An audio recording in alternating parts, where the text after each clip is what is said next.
Afternoon, doctor. Afternoon. Madam, not doctor, no doctor, yeah. Okay, well done for being punctual. Remember to sign your attendance while we still wait for the others to come in, yeah.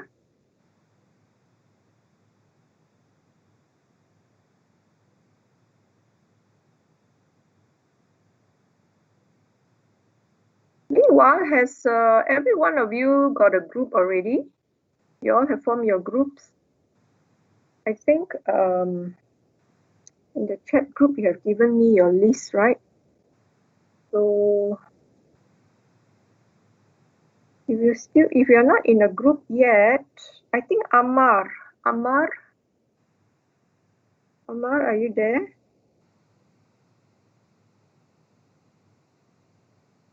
I don't think you have your group yet. Let me go to your chat group. What I mean is your project group, yeah?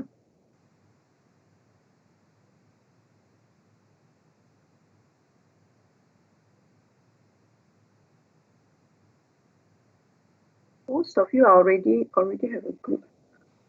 2, 3, 6, 9, 18, 19, 20. Oh, 5.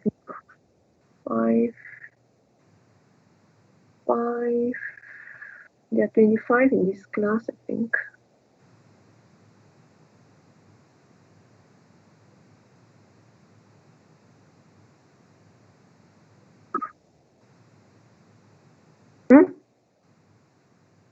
You cannot find GLT 1011 on Spectrum.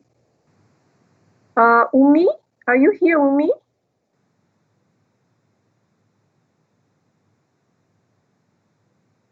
Yes, I'm here. Hi. You texted just now, you cannot find GLT 1011 on Spectrum? Yes.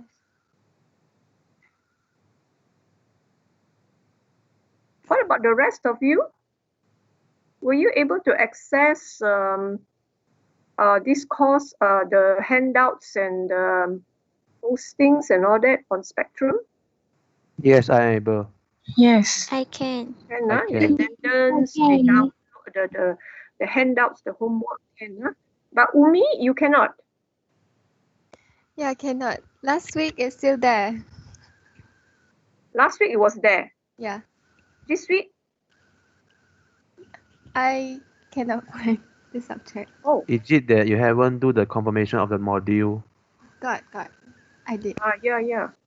You have to confirm your attendance, your registration for this course. You have confirmed, Yeah. Somebody send another note, please. No, I know. Okay, no, I know. Okay. Why is that so? Maybe you check again. So that means you cannot sign in your attendance, is it, Umi, for today? Yes, I cannot. That's strange.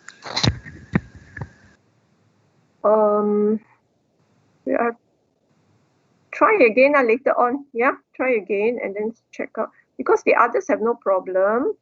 And yeah, for all of you, please remember to confirm. By now you should be you should have made up your mind already decided to, if you're staying on in this course. Yeah, please confirm. I think you need to confirm with the registrar or confirm your registration. All right, so my updated enrollment list for this class is still 25 lah, right? Still 25. Okay, right. So I think how many more is not coming through? 18, 19, 21, 4 more. Right. So something else I wanted to mention.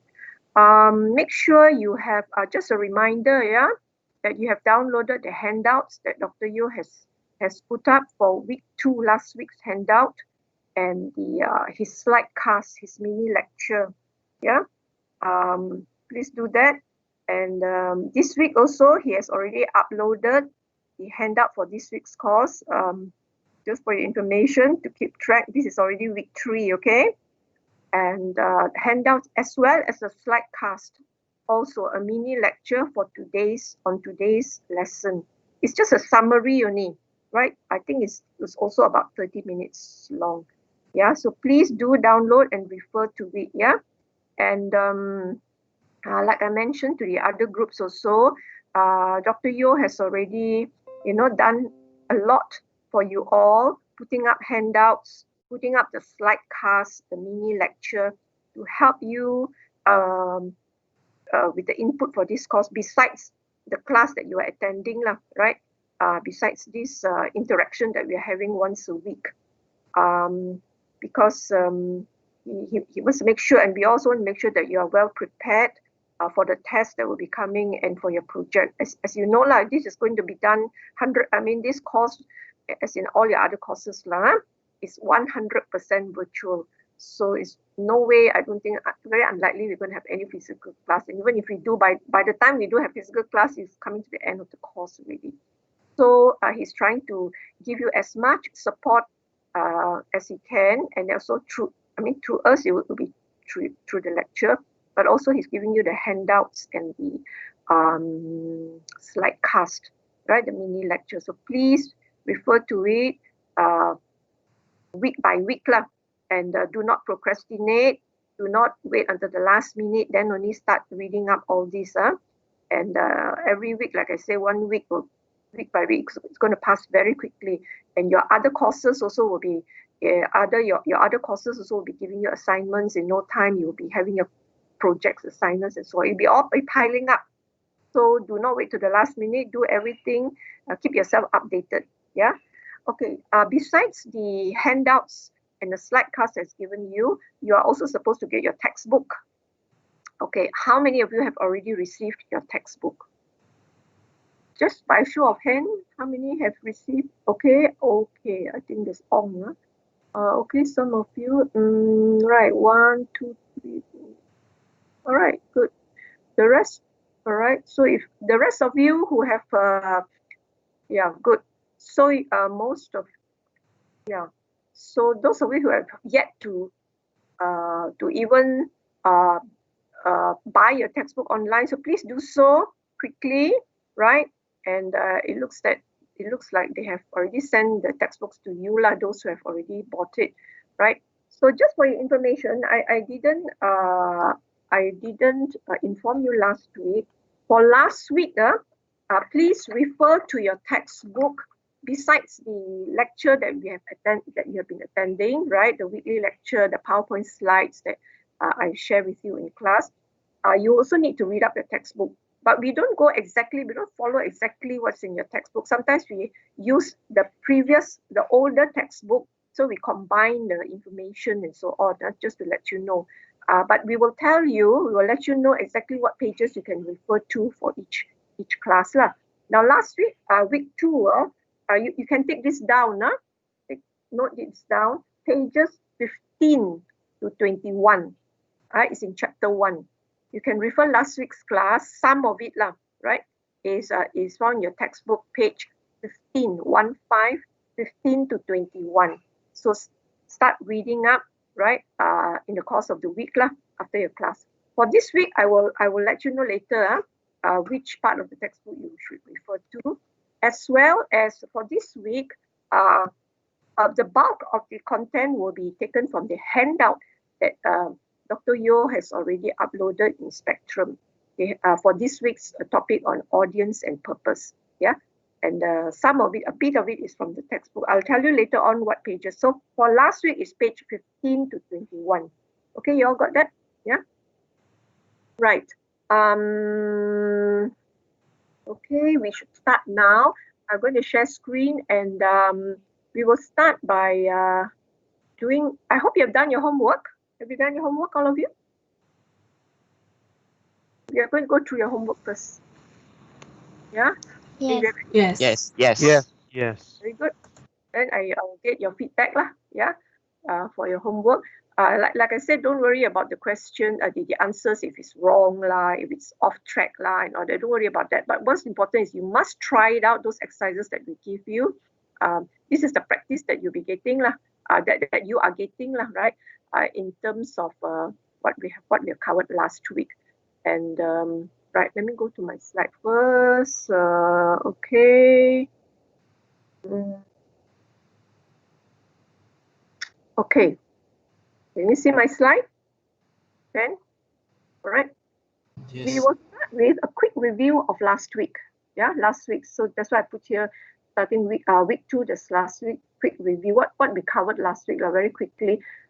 Here I say you write means you as a technical writer. Remember what we covered last week? Like when you, as a technical writer, you write on a specific topic, isn't it? Right? And we call that a subject, isn't it? Right? So topic must be specific. What else must be specific? In technical document, for technical writing, we covered that last week already. You write on a specific topic. What else? What else must be specific? For whom? For a specific Audience. audience. Yeah, in this case, audience means your readers lah, right? For a specific reader, and they are called audience lah, right? For a specific reader. What else must be specific? As a technical writer, you must know your topic. Purpose, yes, with a specific purpose, right? So you must be very clear on this. What is your specific topic that you're writing on? And in fact, this one answers the question what lah, and who is the specific reader you're writing to? It answers the question who. And with a specific purpose, you must know your specific purpose. It answers the question why. Why are you writing this? The purpose is for you as a writer. You must know what is your purpose for writing this article or this document, right? Or this technical document. And for the reader, so you must also know, for your reader must know the purpose for reading your article, right? For reading the information that you are giving. So you must also be clear the purpose for the reader to read your article. Is it to get information? Is it to get is it to be convinced or to be persuaded to do something, right? And in all cases, in all technical documents, when you write with a specific purpose to give information, to convince or to recommend something, it is always with the purpose is always it comes with an outcome. You know, there must be an outcome. That means an action that you require the reader to do. What do you expect? What is your purpose for the reader after reading your article? What is your purpose for them? What action do you want them to take? Is it something that you need them to do as a result of reading your article, or maybe it's something to purpose is for them to buy your product, right? To adopt your solution, right?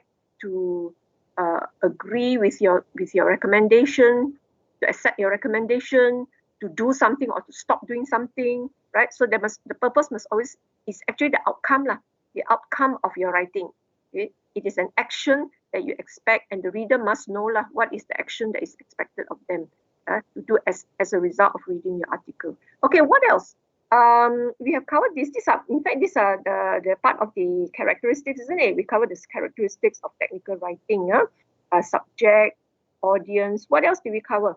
What other characteristics of technical writing that is specific to technical documents and which makes it different from other kinds of writing, like personal writing or academic writing? What else did we cover? Style. Sorry, style. Yes, we also talk about how to write, isn't it? This one answers what to write. This is who to write. Who are we writing to? This is why we are writing, and then how we are going to write, the language. So what else besides style? Language covers style and Tone. tone. Yes. So you must be very clear about the kind of style and tone you're going to use in your writing. It must be appropriate. Style and tone refers to the language, and the style and tone must always be appropriate to your audience, appropriate with the purpose, right, that you are writing it. And we have already covered that quite extensively last week. We did a few exercises, and in fact, your homework basically covers this, right? Style and tone. So it's very important. Please, I'm going to spend some time going over your homework answers for this. So make sure that, like I said, it's a skill that you should acquire, that you can acquire through practice. Yeah, how to write the language aspect of it, the right style and the right tone. And what else do we discuss on or cover under characteristics? We have looked at subject, vague or vague.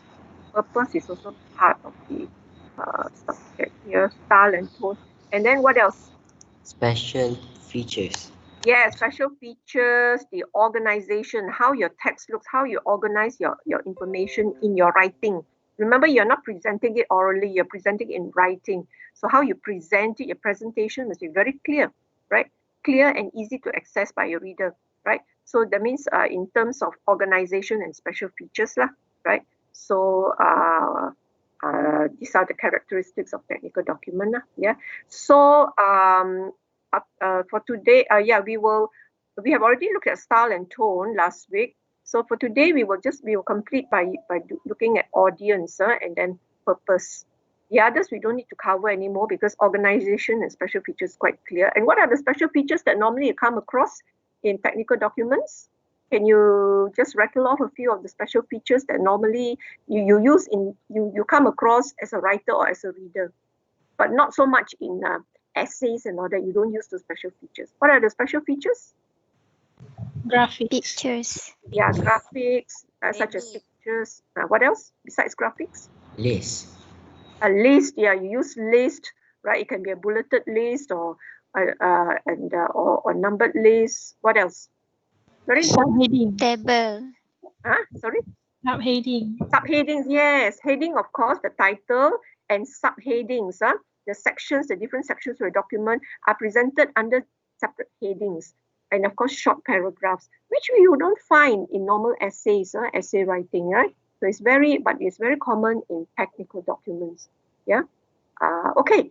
So we have covered. That's more or less what we have done last week. Covered a quick review. So we go to the homework question now. Okay. Homework. Yeah. Let's look at this one. Style and tone. You give me the answers. Right. You give me your answer. What you have done. I hope you have downloaded it. It will be easier if you download it and write out your answers. Then you can refer to it and read out your answer as we discuss it in the class right now. Yeah, so that it's easier for you to refer to as you go along. And it doesn't take much, just 1 or 2 pages you need to print out.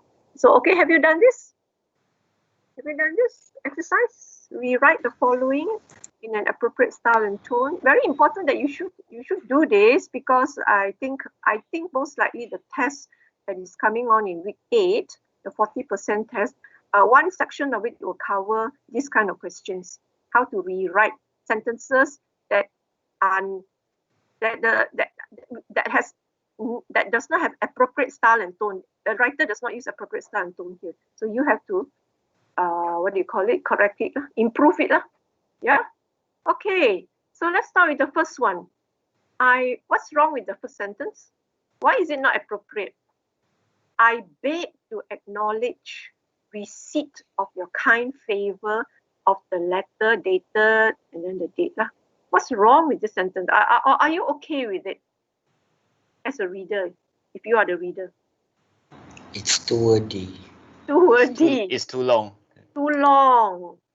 What are the words that's giving you problems? Complicated. Sorry?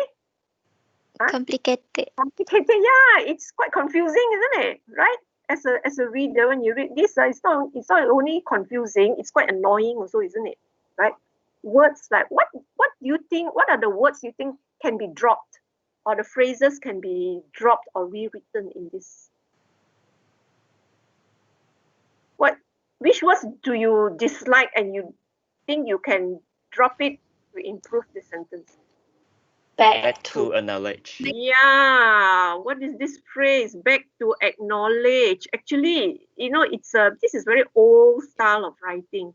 It's actually he's saying that I'm acknowledging that I have received your letter, right? But you don't write it this way. I beg to acknowledge receipt. In fact, the word receipt of your letter, right?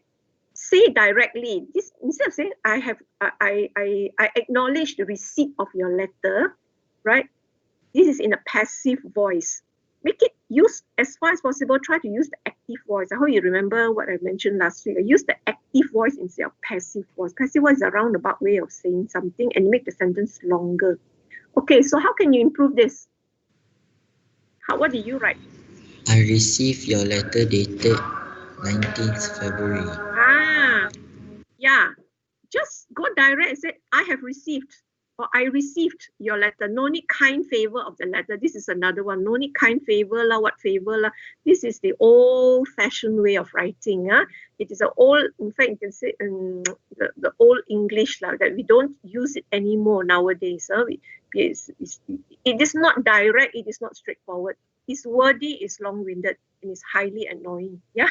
So yeah, just say what is the message here. What is it that you want the reader to say or to know? You want the reader to know that you have received. You have received what? You have received his letter. And of course, the date is very important. Like I say, don't just say that I received your letter, full stop. Or I received your letter last week, full stop. Which letter? Always mention the date. It's the clearest because letters are always dated, right? Okay. So I have received your letter dated 19. Okay, very good. Any other answers? Any other versions? Anybody else have other answers to it?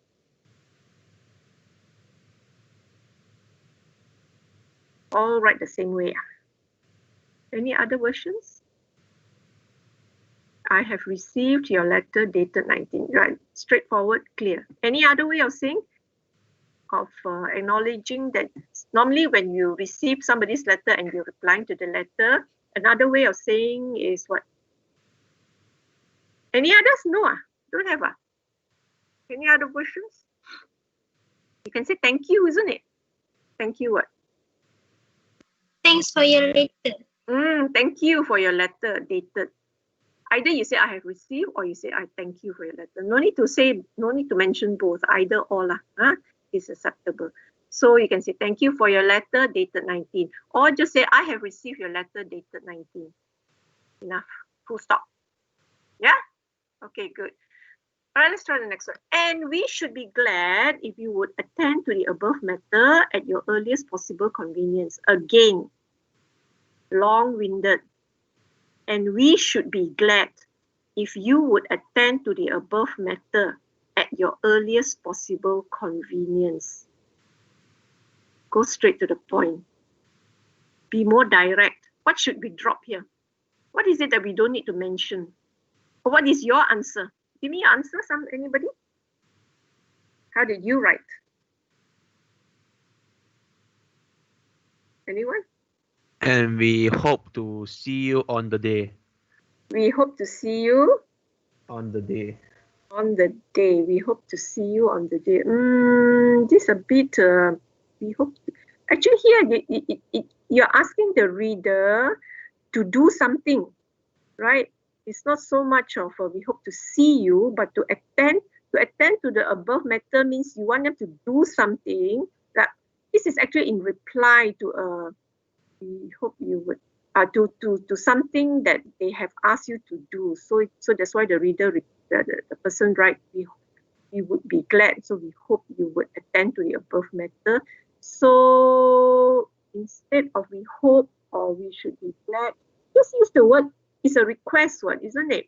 You're asking to do something. So just start with please. No need even to say we hope or we are pleased or we will be glad. Just say please, please what? What is it you want them to do, the reader? Please. Please solve the matter soon. Okay, please solve the matter. All right, okay, can. Or here he says attend to the above matter. Yeah, it's a bit too formal. Please solve the matter, or please respond. Just respond. Please respond. You can say please attend to the above matter, but it is still a bit too formal, too many words. So please respond or please reply, right? At your earliest possible convenience. What's wrong with this? So you said soon, isn't it? Right? Soon. Is that good enough? Remember, it must be exact, isn't it? Specific, precise. Is it precise if you say soon, or of course at your earliest possible convenience, the lagi words, like use so many words here. Even the word soon also, is it precise? Remember, we want your writing to be not to be vague, not to mean different things to different people.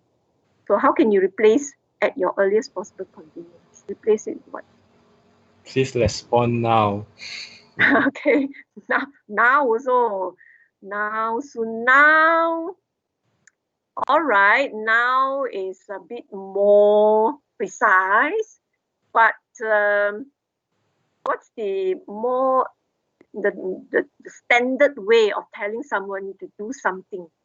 Normally, you give a Give a date. Give a date. either the date Please or the respond time. before. Yeah, give a date or before something, before a date, by a certain date, or it can be time. Let's say, please respond by 6 p.m. today. Yeah, or please respond and then give a date, or please reply by a certain date. Isn't that better than soon or even now? Now it can be. It depends on when he received your letter, lah, right? So it's still very vague, lah. So that is an example of not precise, lah, right? So this is not only you need to be it's not concise and it's not precise, this statement. All right, so we drop these phrases, right? And then you replace this phrase. So we say just quickly, just straightforward, right? Straight to the point. Please respond, or please solve the problem. Somebody was saying solve problem, or please reply, or please give a solution, and then give a date. By the time, before what time, by even by tonight also, it's better to give by 9 p.m. tonight or something like that. Yeah, some details. Yeah, some necessary details. That'll be very clear to your reader. So your reader don't have to guess, right? And if you have five readers reading this, if it's not clear, then each one will be guessing their own deadline, right? But you specify, you state the deadline. It can be time, it can be date. Okay? All right, good. Next one. We are in receipt. Again, we are in receipt. We are in receipt of your esteemed inquiry regarding our TX2 range. We are in receipt. Very long-winded again, very old English, very old-fashioned way. How do you say direct?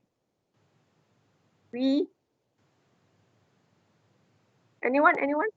We received your inquiry about the TX2 range. Yes, we received, or we have received your, this one esteem, no need the word esteem, just your inquiry. Esteem is also, sometimes esteem means your worthy, your valuable inquiry, your precious inquiry. No need to use those kind of terms, right? No need to be, sometimes you don't have to be over polite or over courteous, So just go straight to the point.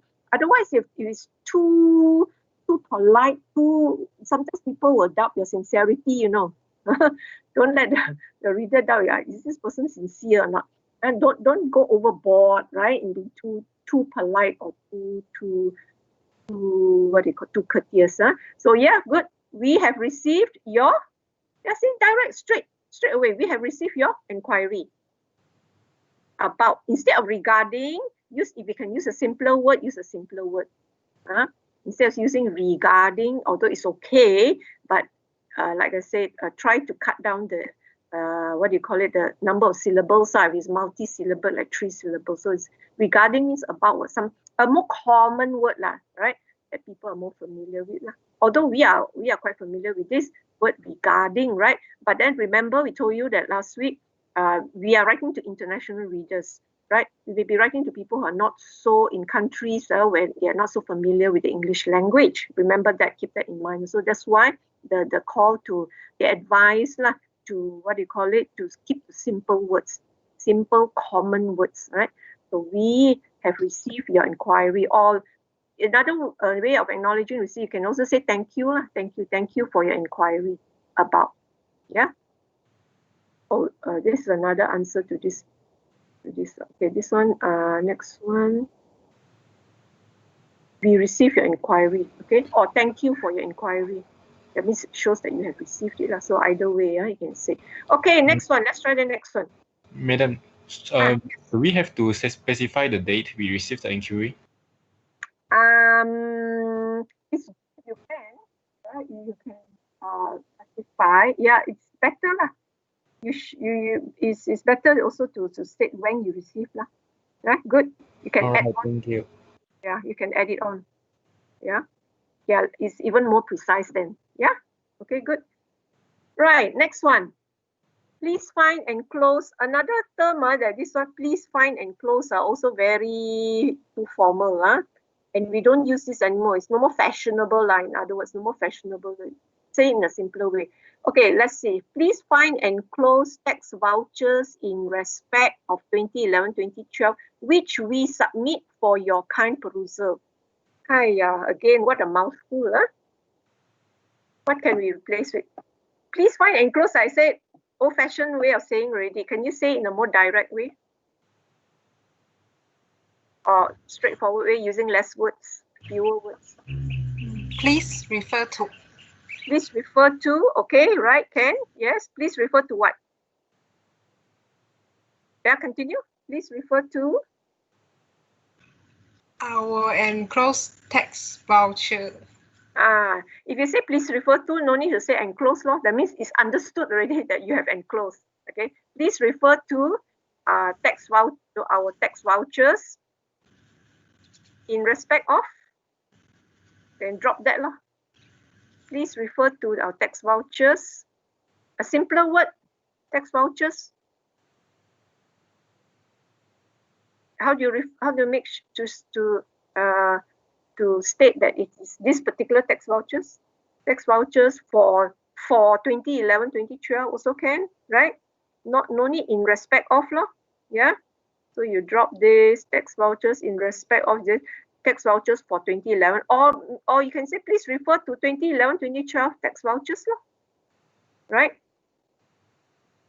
Okay, and then you don't say which we submit for your kind perusal. No need lah, because you have already enclosed it. That means we have submit. It's actually redundant lah, these words. You have enclosed it, right? You have already sent it, so you don't have to repeat here lah, which we submit for your kind perusal. Perusal means for your reference lah, right? So it's all repeating redundant words. So please refer to our 2011-2012 tax vouchers. Or you can say that we are enclosing the then you drop all this. Yeah, so we are enclosing, right? We are attaching, or we have enclosed 2011-2012 tax vouchers, or we have attached 2011-2012 tax vouchers, right? No need to say for your kind perusal. Okay, right? Okay, next one. This one you all should be able to give me the answer. Although the sentence is quite short, the facts pertaining to the case in hand are, some words no need to say, no need, drop the words. Although the sentence is short, but you can still make it shorter and more direct, straight to the point. Anyone? Pertaining, big word. No need that. Replace it if you can. Anyone? Anyone? How do you shorten this sentence? The facts. The facts we have related to the case are. The facts related to the case are. Related, pertaining, same thing. No need law. The facts are. The facts of this case are, right? No need in hand, all right? Okay, or just the facts are, because it actually comes from a sentence that's relating to something you have discussed much earlier in the earlier paragraphs. So you say the facts are, or the facts of this case are. Of this case also is optional, right? Because the reader will know you're referring to the case that is discussed earlier. Okay, good. With regard to your look at number 6. Look at how long the sentence is. With regard to your outstanding balance, we should be pleased to learn how you propose to effect the necessary payment. What's your answer? How do you improve on it? How do you make it less long-winded? Hey, if you have done your homework, you will have your answer, right? Just read out loud your answer. Anyone? Not always the same people. Please settle your outstanding balance. Okay, please settle your outstanding balance. All right, but the meaning is slightly a little bit different from here, you know. If you say please settle your outstanding balance, it's slightly different from this request. This one is the reader asks, you say we should be pleased to learn how you propose to effect. how you propose to settle the balance. So actually, it's slightly different. The meaning has slightly changed. What is the writer asking the reader to do here actually? We want to learn how you do the payment. Yeah, we want to know how. Plan to pay. How you are going to? Plan to pay. How you intend to pay or how you intend to settle the balance, isn't it? Okay, that is the actual message here, right? So don't change the meaning, although it's just a subtle change, but it's still slightly different from here. So you want to learn, the reader want to know. Instead of saying learn, the reader wants to know. So just the writer wants to know how you are going to settle the payment. So tell him what you want him to do. Please what? Not please settle your payment. It's not asking him to settle yet. You're asking him to please what? Let us? No. No, yeah, exactly. Why are you thinking so hard? Please let us know. Know what? How? How you are going to pay. How you're going to not pay for product, how you're going to settle the balance. Yeah. So yeah, drop all this. No need. You should be pleased to learn. Just let us know. No need to use propose to effect the payment. Just settle. How do you settle? So drop all this. So please let us know how you will settle your balance. This is so straightforward, so clear, right? Rather than round and round big words, right? Please let us know how you will settle your balance. That's it. You're not asking him to pay up yet. You're just asking him to let us know how you're going to pay. Yeah? Okay? So like I said, as you can see, the key thing here is be direct, straightforward. That is what you mean by concise. And of course, as far as possible, be exact, be specific. That means be precise. Yeah? Okay, let's continue. Kindly be informed that your account is overdrawn as at the date hereof. Again, very old-fashioned. Kindly be informed also is a phrase that can be shortened. Although some people still write it this way, kindly be informed, kindly be... can you shorten it? What is the more direct way of saying this? Kindly be informed. Start with please. Please what? Please note that. Yes. Not that what? Your account was overdrawn. Your account, is overdrawn. Okay, please note that. Yes, that's good. Instead of kindly be informed, is another too wordy. Please note. Please note, 2 words only. Please note, 2 syllables only. Please note that your account is overdrawn. What do you mean by as at the date hereof? How do you replace this? As at the date. On the date. Yeah, actually it means today. The date means the date refers to probably the letter that I'm writing to you right now, that your account is overdrawn for today. Or can you replace it with one word? Your account is one word only. As of now. From what? Please note that your account is one word, one syllable. Right? Expired. No. It's overdrawn. You use the word overdrawn. You still use the word overdrawn. But when? On. It's overdrawn today. Today, yeah. Or is you can say today or now lah. Now. Right now lah. Right? Right now as I'm writing this. That's what they're referring to. Date hereof means today, right now. You can say today or now. Okay? So please note that your account is now overdrawn. Yeah? So no need all these too many redundant words and unnecessary words. Okay, next. We are forwarding under separate covers. We are forwarding under separate cover. How to simplify that? We are forwarding the message separately. Separately, yes. Instead of under separate covers, you say separately. Yeah. Forwarding. Can you simplify forwarding? I know we are so used to the word forwarding now. Sending. Sending, yes, use a more common word. We are sending. We are sending this message, or we are sending this document. We are sending this article separately. Thing like that lah, right? No need under separate cover lah. So use one word separately. Yeah, we are sending whatever lah. This document separately. Okay, this one I'm sure you all can tell me. With thanks in anticipation. What a mouthful. One word. Thank you. Thank you. Thank you. Just thank you. Don't even say thank. No need to even say thank you in advance. In advance also no need. That was what people used to thanking you in advance and all that. No need. Just straight to the point, right? I think in Bahasa you still write in the very. I think you still use those. How do you say? Thanking you. Just terima kasih. But I think most of the time people write. I forgot already. In Bahasa also, I don't know whether they stress on using fewer words, but in English definitely.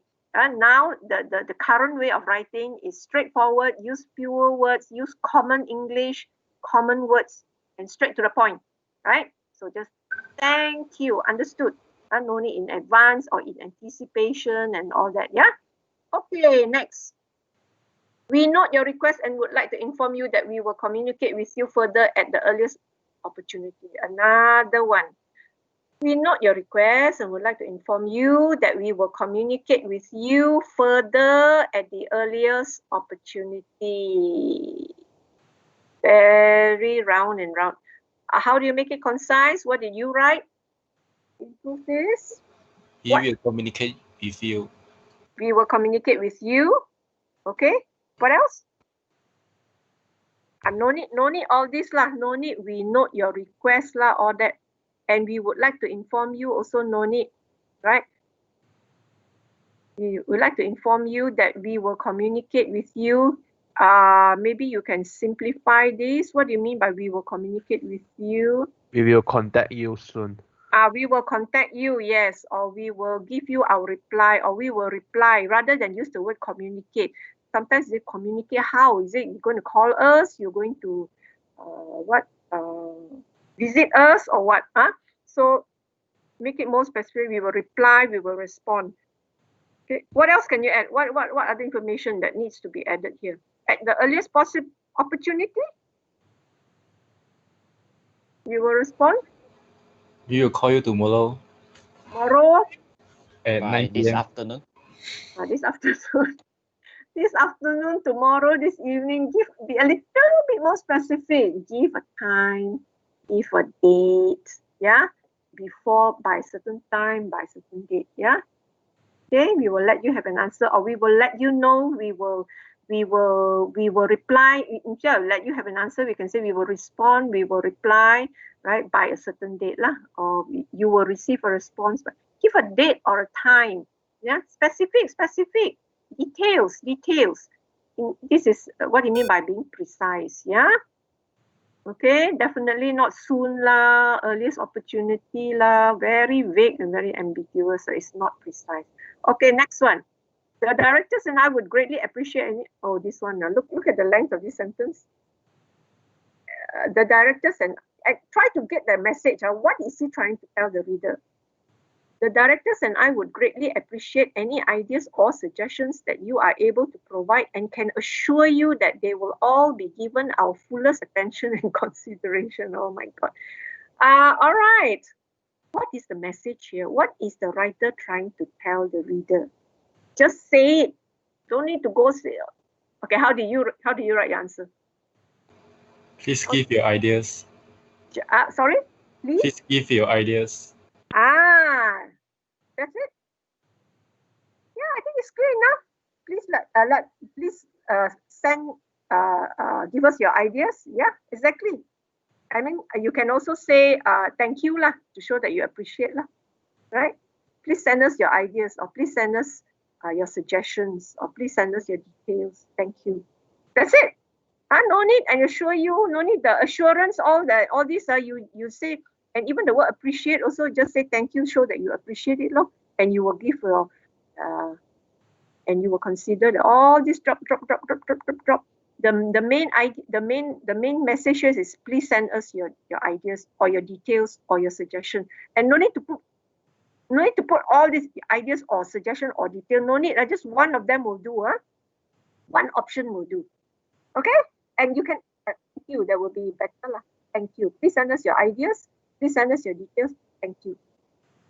Okay, that's it. Clear, direct, straight to the point.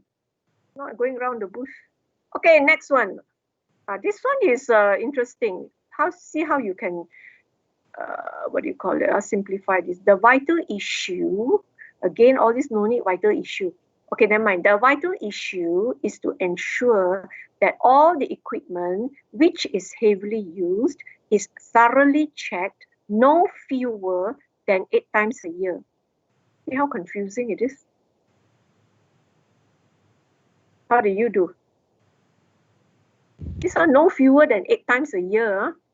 Heavily used equipment has to be checked at least 8 times a year. At least 8 times a year. Okay, heavily used equipment. Yes, instead of which is heavily used, this is heavily used as an adjective. You can put it in front. That's how you shorten. Heavily used equipment needs to be or must be checked at least 8 times a year. Okay, right, that is an improvement. Can you shorten it further? Simplify it further. Here you have used the passive voice. You're saying heavily used equipment, right, must be checked, should be checked. Can you put it in the direct active voice? Tell your reader to do what? Direct active voice. Use the active voice. Tell the reader to do what? What action you want him to do? Check heavily used equipment at least 8 times a year. Yeah, please check. You can add a please there, right? Please check all heavily used equipment. Okay? At least 8 times a year. At least 8 times a year. Okay, it means it's no fewer than 8 times a year. Okay, at least 8 times a year means 8 times a year or more. All right, still a bit not so clear here lah. Can you be clearer than this? Is it every month? Is it every 2 months? You know, it's better to say that way rather than how many times a year, at least 8 times. At least 8 times the person reading, you say, okay, I'll check it 8 times in 1 month. So that's covered already, 1 year quota, done. But that's not what you want. Be more specific. What do you mean by 8 times a year or at least 8 times a year? That means no less than 8 times. But not very clear to the reader, right? How can you make it more clearer? How regular do you want it to be checked? Monthly. Monthly, okay, you can say every month. That means 12 times a year. So it still follows that at least 8 times. Or if you still want to stick to just 8 times a year, if it's 8 times, it cannot be every month will be 12 times. So if it's 8 times less than that. So in terms of weeks, every 6 weeks. It should be around every 6 weeks. Yeah, every 6 weeks. Or you can say every month is still okay because it is still at least 8 times. Or if it's just 8 times a year, you want to say 8 times a year, every 6 weeks. So it's very clear rather than no at least 8 times. So it shows how regular. It's very clear to the reader. Oh, every 6 weeks I'll check. Every 6 weeks I'll check. Rather than saying it this way. Yeah. So please check every 6 weeks. Very clear. It shows how regularly it should be done. Not do all 8 times in 1 month and then that's covered. That's not what you want. And that was not what you meant. I mean the writer. Okay, next one. Look at number 13. What's wrong with this? You failed to send your order to us before the new prices were introduced. What's wrong with that? This is more in terms of the tone. Earlier on, all this while we are talking about more in terms of the number of words used. It's not concise. That means we're talking about covering more about the style. Earlier on, I think all those earlier examples is more about the style. That means we cut down the words, use simpler words, shorter sentences, style. Here we are looking at tone now. I think some of it, you can see, sir. What's wrong with this tone? How do you like this tone if you are the reader receiving this from the you fail to send your order? Means from the seller is telling you this. You fail to send your order to us before the new prices were introduced. Words like you fail, very negative, and it has a very bad connotation, very bad, what do you call it, message lah, like you're accusing the person, isn't it? Or someone he's your customer, right? So do not try to avoid using words like this. Put it in a positive tone. How to change it to make it more tactful lah, more diplomatic lah. Huh? How do you write? Please order earlier next time. Okay, please order earlier next time. All right, but it doesn't say much about what do you mean by order earlier. Again, not so specific. So I try to mention about when the new prices, regarding when you should order lah, or when does the new prices come into effect lah, when will the new prices come, and when should you order, right? Try again. Please update your order based on new prices. Please update your order based on new prices. Here it's more of the customer. Before the new prices, you send your order before the new prices were introduced. Yeah, it could be because the new prices, I don't know whether new prices refer to is more expensive or less expensive lah. So what they are trying to say here is just make sure that your orders the new price, what do you call it? Your orders, the new prices are introduced by a certain date lah. So let's see how is it. Please send your order to us. Maybe you just give the information, all orders made after the new price, after a certain date, then okay, let me see how the answer goes. The new prices are for orders made after a certain date. Mention the date. Don't say before lah, after lah, right? And so on. Just tell inform them that these new prices are for orders made after a certain date. So if you make, that means it's understood lah. If your order is before that date, that means you don't use the new prices lah. You cannot follow the new prices lah. So the new prices are for orders made after a certain date. This is clearer and it's very neutral. It's objective, right? You're not having an accusing tone. Always stay objective in your message, so that you don't let the person feel that he's putting the blame on me, or he is saying that it's my fault. Don't say anybody whose fault, or it's not your fault, it's my fault, the kind of thing. Stay neutral. Stay neutral. It is what is meant by being objective. Okay. All right. Next, we cannot do anything about your problem. Try calling a plumber. What do you think of this? What do you think of this tone? It's again to do with tone. How can you improve the tone? We suggest you to call a plumber. We suggest that you call a plumber. Okay? Can? So you drop this whole thing altogether. Don't say we cannot lah, we can't do this lah, and all this. No need to tell them the reason. Just tell them what they need to do. So we suggest you call a plumber. Okay? Or just simply please call a plumber.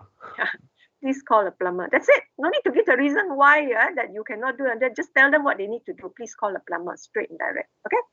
All right. Doctor. Yes. We say that calling a plumber may help you. Okay. Calling a plumber may help you. Okay. Actually, it's like more of a suggestion. It's definitely a very soft approach, right? It's acceptable lah. Calling a plumber may help you. Can. Yeah, it's acceptable. Yeah. It's very, if it's very polite, that's for sure, right? And of course, this one is much more straightforward, lor. Like I said, make sure that the reader who reads this, their level of English is, is clear enough, so you know that what you need to do, lah. This is actually very direct, already, lah. But your answer also is acceptable, lah. We suggest you call a plumber, or calling a plumber is a better solution, or something like that. But again, remember, do not use too many words, lah, unnecessary words, right? So go straight and use as few words as you can, right? So compared to that, I think this one will be very direct, very concise and precise. Yeah. Okay. although your answer is not wrong, yeah, but remember to also keep in mind that the number of words is try to limit the number of words, yeah. Okay, next one. The problem would not have happened if you had connected the wires properly in the first place. Again, the tone, look at the tone. This is probably, this writer is writing in reply to an earlier letter that that person wrote and say that probably that that the equipment has been damaged, or he can't use it, or something is wrong with the equipment that he used. So your reply, you have checked, and then this is your reply. And this is how the writer replied. The problem would not have happened if you had connected the wires properly in the first place. Hello, again, accusing, very, very bad, very, it sounds rude, like, in fact, right? This is not the kind of tone that you would like to write to your customer. I mean, you want to keep your customers, isn't it, right? You don't want to offend them, make them angry. So if you write like that, very not good, this kind of tone, negative, offensive, in fact, right? So how do you improve that? Although you can say that you're actually telling them the same thing, the same message, but without accusing the person.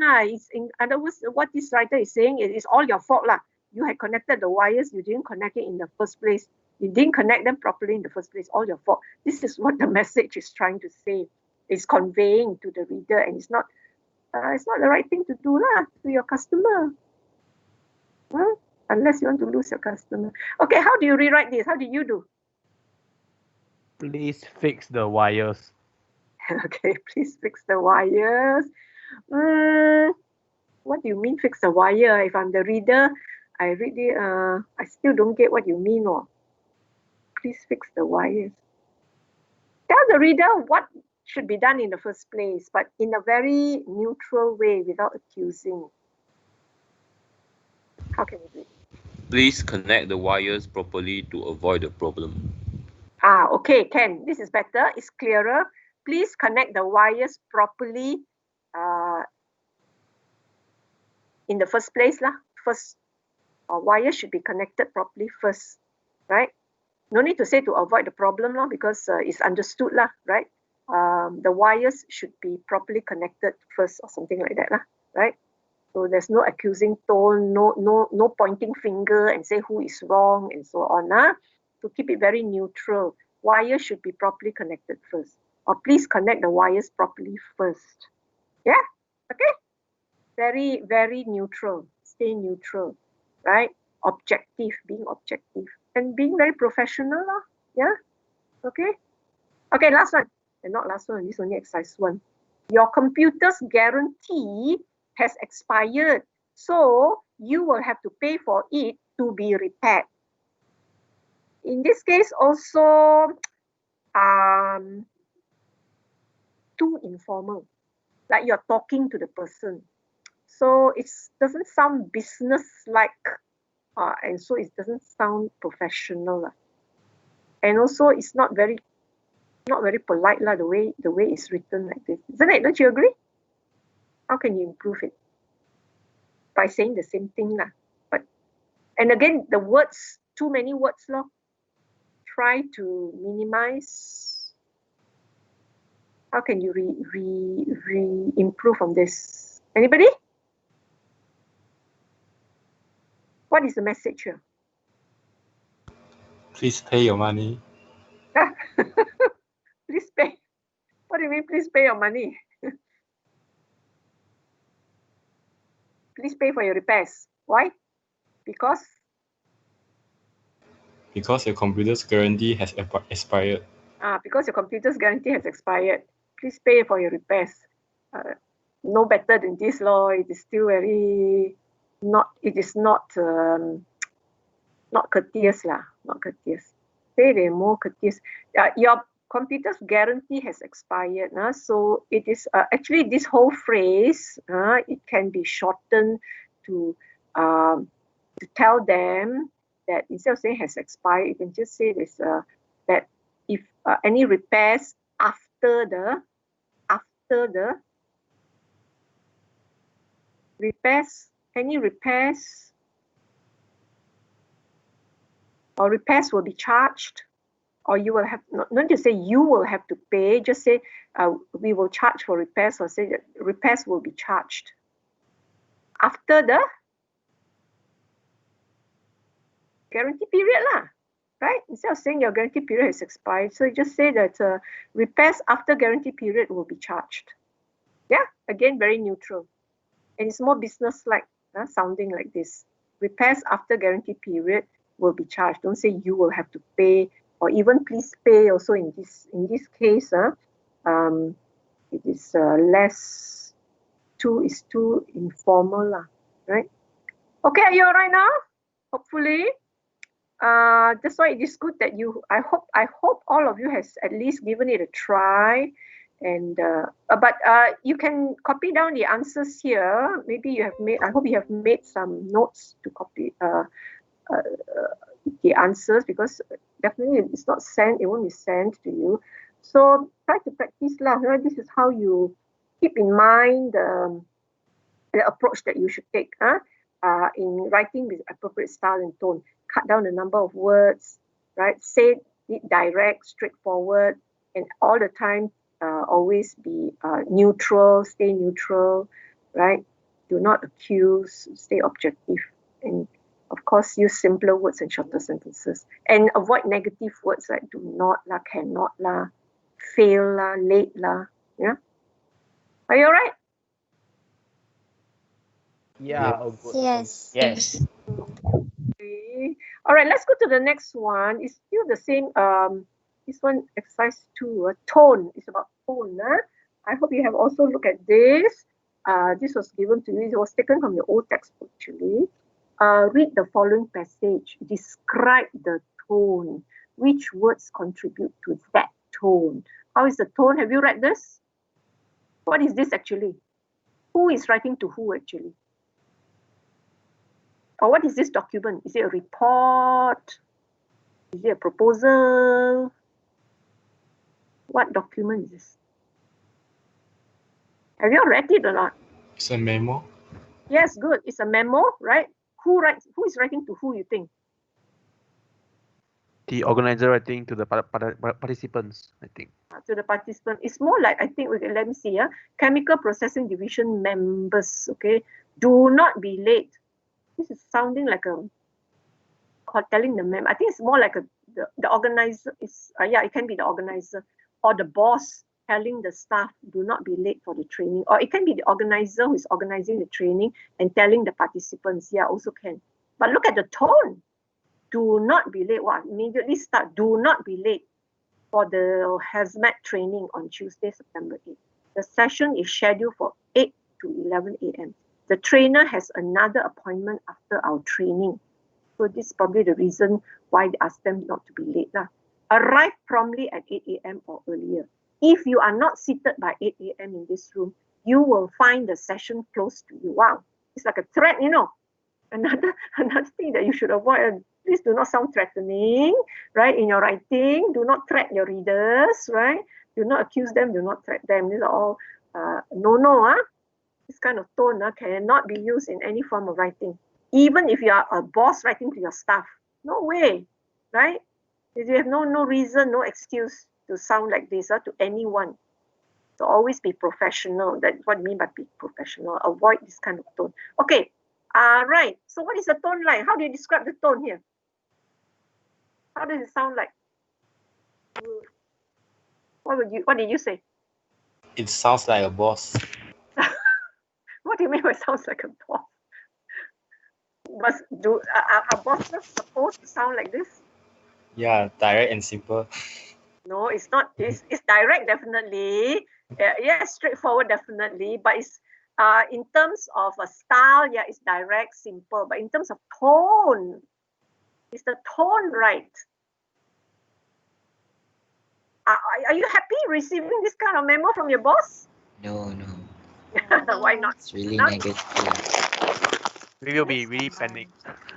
Sorry, it must be very unfriendly, isn't it? I mean, he's very unfriendly. Like you say, sound like a boss means very bossy, somebody to sound to write in such a way to be bossy to you? Like it's so in a way like it looks down on you, and also it makes you feel it's a very disheartening, very negative, isn't it? Right? So you can describe a tone as for example, what are the words that contribute to that tone? Things like do not be late. What else? Where else did he use words that sound very bossy kind of tone, very negative and very demanding kind of tone? What else? Where else? If you are not seated. Yeah, by- if you are not seated by 8 a.m., well, it's very threatening. Even this one, arrive promptly at 8 a.m. or earlier.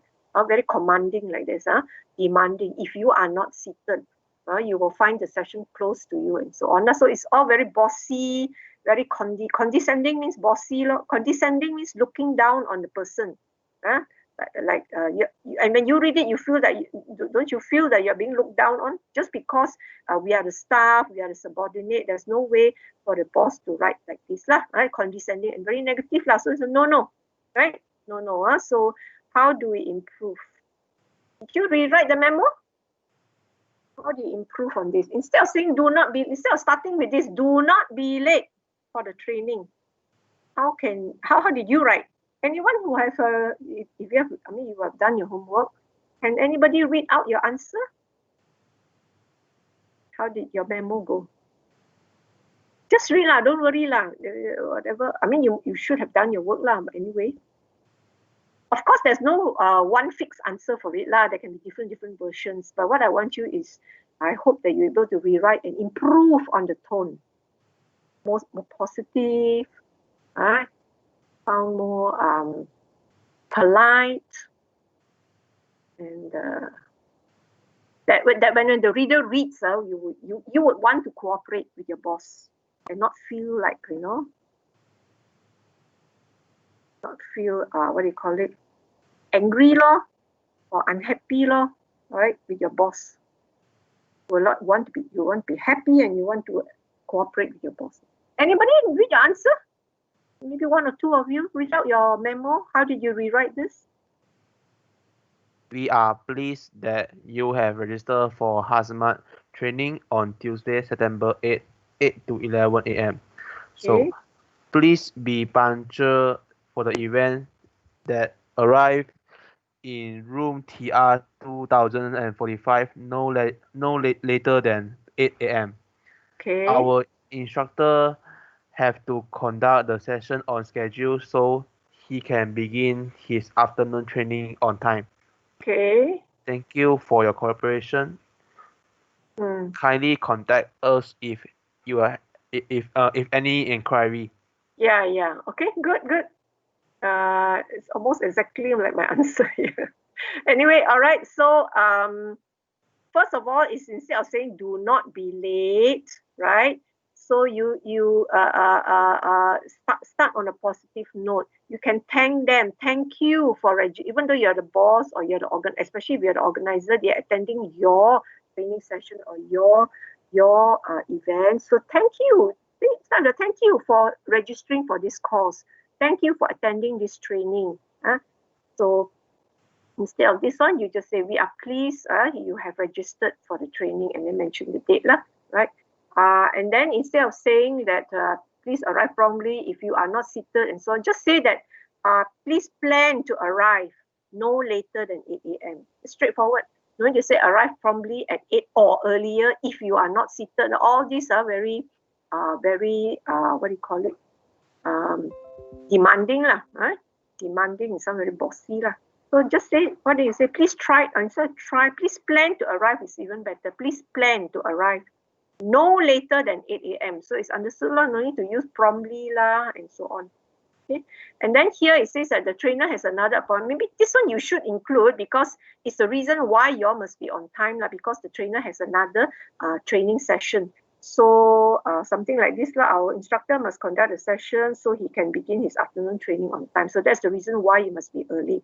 So always it's not only even if you are the boss you tell them to do something, always give them the reason and your rationale for it, for why you expect them to do it this way, why you expect them to not to be late, and give them the rationale, give them the reason. Once people know the reason, understand your rationale, they very likely they will definitely cooperate with you.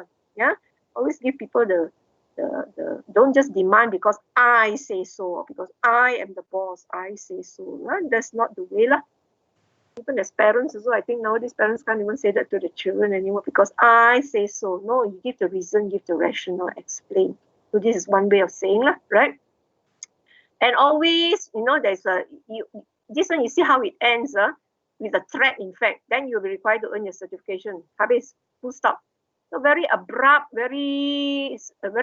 ending, right? It doesn't leave a good feeling. Always thank the person, or thank you. Just end with a thank you, right? For your cooperation, right? And then and always remember that anything, a message that you give, leave your contact details, right, for the reader. In case if they have any questions to ask and all that, right? So at this mention, there's no mention here at all. It's as if the writer will not expect the reader to ask anything. What I say goes, right? So this is not the case. This is, you let them know that, oh, if you have questions, if you have anything else you want to know, please contact, and then give your contact details. So there's a more proper professional way of writing. Okay, and thank the reader, right? You can thank them in the beginning, you can also thank them in the end, right? So that's the way, right? So a better, more professional tone to it. Okay, right, now we've gone to the note the differences in the following examples. What did the writer do to change a negative tone to a positive tone? In the second column. This one I have broken out. I think there are 6 statements here that were given to you, and they're all in a negative tone. So how to make it positive? So we have also one of the ways is to avoid negative words. Do not use negative words. If you say any negative words, drop the negative words. How can you rewrite this? Do not sign the evaluations. Do not sign. Actually, what I mean that is that the evaluation form, do not sign it. But instead of try to avoid words like not, do not, cannot, will not, should not, right? How can you just avoid negative words? How do you rewrite this? Say in another way. Please leave the evaluations blank. Blank. Blank. Cannot, like blank means the whole form is blank. Please leave the evaluations not blank, but you can see leave the evaluation unsigned. Please leave the evaluations unsigned. Right? Not blank. Blank means the whole form blank. No, that means do not evaluate. Let's say you have already evaluated whoever, like the trainee or whatever, but don't sign it. So please leave the evaluations unsigned. Or what is the one word for unsigned? Have you come across this one starting with the letter A? Please leave the evaluation. Please keep the evaluation anonymous. You know this one, right? Anonymous means unsigned. So more positive rather than telling them do not do this, do not do that. Okay, now the other one, if you fail to sign the form, your return will be late. Again, negative, if you fail, late. So turn it, change it to a positive tone. Please sign.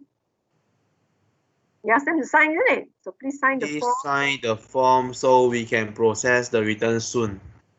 Soon. Okay, so we can process the return on time or something like that. Yeah. Please sign to avoid delays, right? To avoid unnecessary delays, or please sign, or you can say we will process your return as soon as you sign the form. That's another way of saying, we will process your return as soon as you have signed the form. Okay? All right, another example of negative is you use words like insist, not tactful, not diplomatic. So be tactful, right? Instead of saying we insist that you include a deposit. So positive. Please include a deposit. Yeah, that's it. Please include, or please attach, or please enclose a deposit. That's it. Why? No need to say insist, right? Also very bossy here. Okay, good. This one, We receive your fax in which you claim that we send you damaged goods. Again, very accusing tone, very undiplomatic. We receive your fax in which you claim that we sent you damaged goods. This one shows that you're being very defensive, you know. I think this must be the seller telling the buyer. The buyer complained that you have sent her damaged goods. So the seller replied, we have received your fax in which you claim that we send you damaged goods. So this is also very negative because it's not being objective, it's not being neutral. Stay neutral. Although maybe the reader, the buyer here has made although you may not agree that we have sent you damaged goods, but you do not say it this way and try to be so defensive and say that no, you are wrong. You did. We don't agree. We didn't send you damaged goods. This is the tone that he's trying to say, but it should be avoided. Stay neutral. You're telling her that you received the fax, isn't it? So you just say that we have received, or you just say that your fax. Again, give a date your fax or your letter. What if you have received? You just say that we have received your fax. Give a date dated, or say that your fax dated. What says? Let's say how I can say it says that you received damaged goods. See, it's very neutral. Your fax dated July 5th says that you received damaged goods. It shows that, you're saying that you have received, but your fax is the one that says that you have received damaged goods. So don't say that you claim and we send. Avoid all this, right? And finally, if you decide to visit our museum, also negative because it's not very confident, like we use the word if, right? Try to be more positive. Emphasize on positive. If you decide to visit Malaysia, if you decide to come over, don't use the word if here. Be more assertive in that sense. Positive and assertive. How can you replace the word if? What can you say instead of if? For example, I think here dot means probably it says if you decide to visit our museum, please check our opening times on the web page or something like that. Instead of if. Be more confident. Instead of if, say what? Be more positive. Anyone?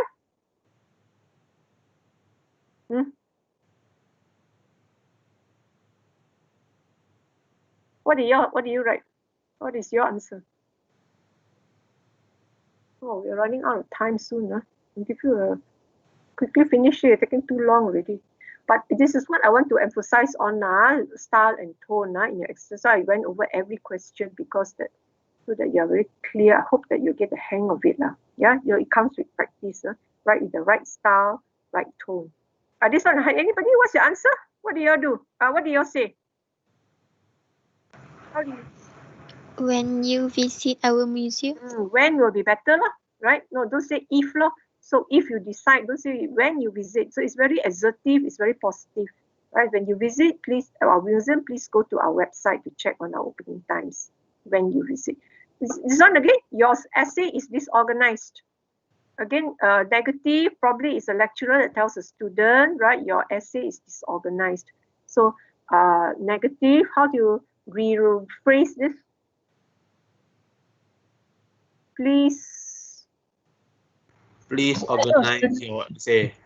Please organize your essay, okay. Please please improve the organization of your essay, okay. Your essay can be more organized. Your essay can be more organized, it can, that is a more positive way of saying this, or concentrate on organizing your ideas, right? Or improve on the organization of your essay, or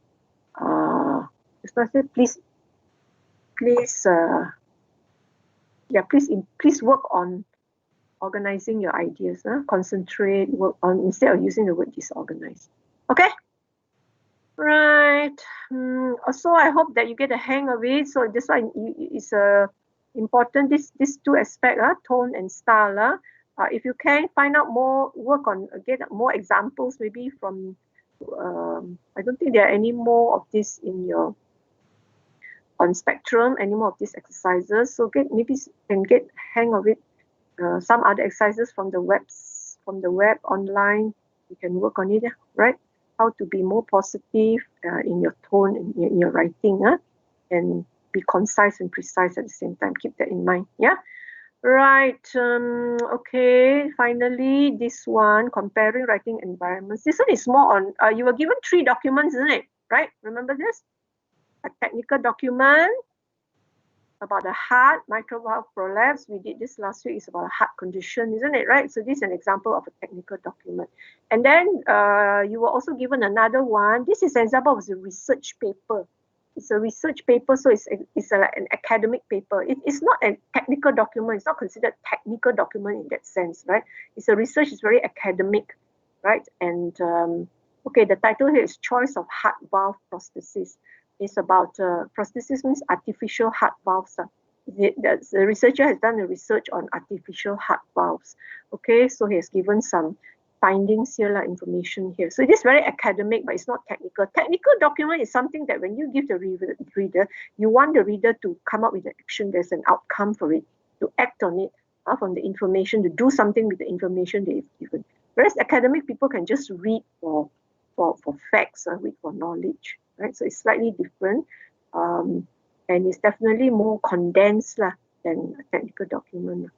And of course, the third one is a personal essay. You can find that it's very, very different from a technical document. It's a title, My Broken. It says it's also, if you notice, all 3 is about a heart. This is a heart condition. This is a heart valve. This is a research. This is My Broken Heart. This is a typical essay, but it's a different kind of writing, right? It's an essay writing, as you can see, it's in paragraphs, and then there's thesis statement. I hope you remember about paragraph writing. There must be a thesis statement in the introduction paragraph. Then the supporting paragraph must have what do you call it? Topic sentence, right? And then they use transitional words like in fact, however, firstly, secondly, furthermore. These are transitional words, which you find in essay writing because it helps to connect your one paragraph to the next. But you don't have transitional words. You don't use transitional words in technical writing, because all their points are all written under headings.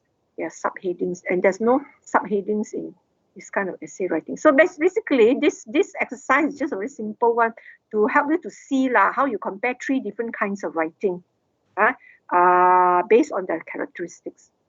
Okay, so very quickly we just go through this right? How are they different from one another? Okay, in terms of subject, can you tell me, have you filled up this table? What is the subject of this one? The first one, the document, what's the subject? What's the subject? Quickly. What's the subject? What's the topic? Mitral valve prolapse. Yeah, mitral valve prolapse. Right? Right, it's a heart condition. What is the subject for this research paper? It's about this? Choice of heart valve prosthesis. Yeah, just the title will tell you, right? It is a research paper, right? Academic paper on the different kind of artificial heart valves. What is the subject here? Personal essay. My broken heart. My broken heart, My broken heart is actually just a descriptive title, but is it about a heart that is it's actually what do you call it, metaphorical way of saying it's not that the heart was broken, but it's more of he's actually talking about the topic here is about the person's, the writer is writing about what is it the heart is broken or is it what kind of, what is actually he's sharing here, this topic? I know the title is My Broken Heart, right?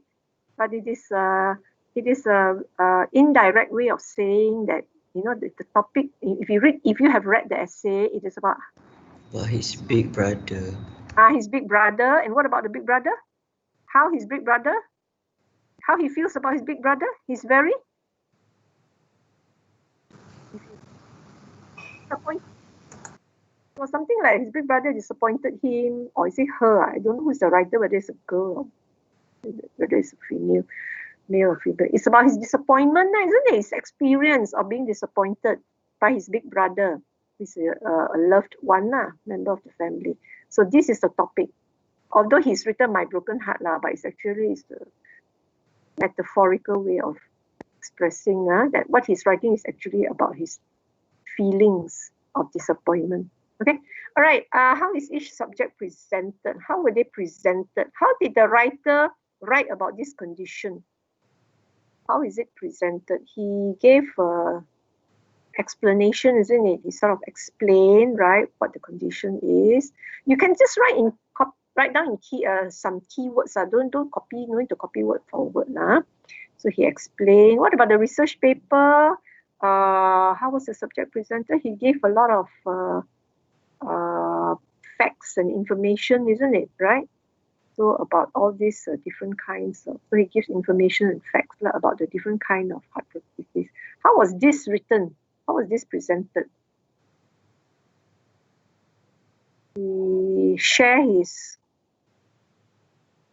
story. Yes? Share a story about your brother.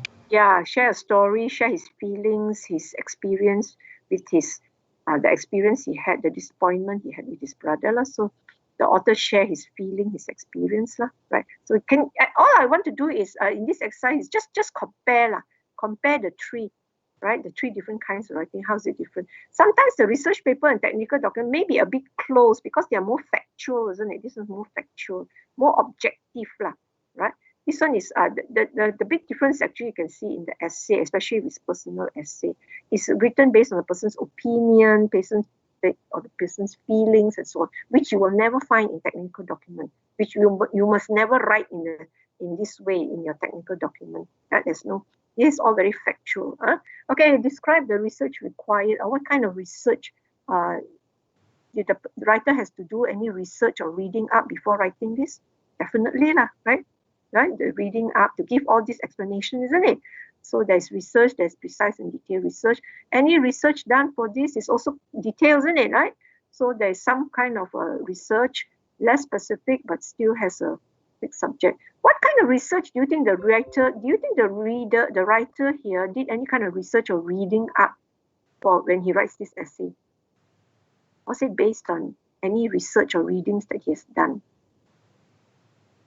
as compared to this? What is his writing based on actually? Was it any facts or any research, any studies that was done? No, isn't it? It was based purely on his own experience. Yeah, based on his own personal experiences. You see the difference between these three. All right, now we come to the audience. What does each writer want from his or her reader? So when the technical, we write about the mitral valve prolapse, he explained what is the condition and all those things. What does he want the writer to do? Actually, he wants the writer to be able to what? Get information, right? To understand, to get information regarding this heart condition. So just to understand, right? And then the research paper, when he wrote all these findings, all the different types of valve and all those things, what does he want his reader to do? You can say to understand also, and also to read, right? To read for, to gain knowledge, right? To read for facts, for knowledge regarding these artificial heart valves, okay? To read for facts. Now, personal essay, when he wrote the essay, My Broken Heart, what is it that he want the reader to do with his writing? What does he want his reader to, what is the outcome? The outcome here is you want reader to understand, to read for facts. This one, you want the reader to also to understand, but understand what? Her feeling? To understand his feelings, to understand his frustration, isn't it? Or even to feel sympathy for him, so because he's sharing his experiences, so to understand and sympathize with him. That's what he wants. Okay, what has the writer done to consider the needs of the reader? All right. Sorry, I have to go very fast here. This is just basically, it's just to compare the three different writings so that we are quite clear and know how to differentiate between technical writing and the other kinds of writing. Okay. So what does the writer, what did he do in his document to help the reader to understand the condition? What did he do? How did he present his facts? What did he use?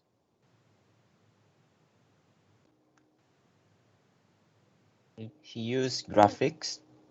Yeah. He used graphics. He used what else did he use? graphics, headings. Was there any headings? Yeah, headings, subheadings, isn't it?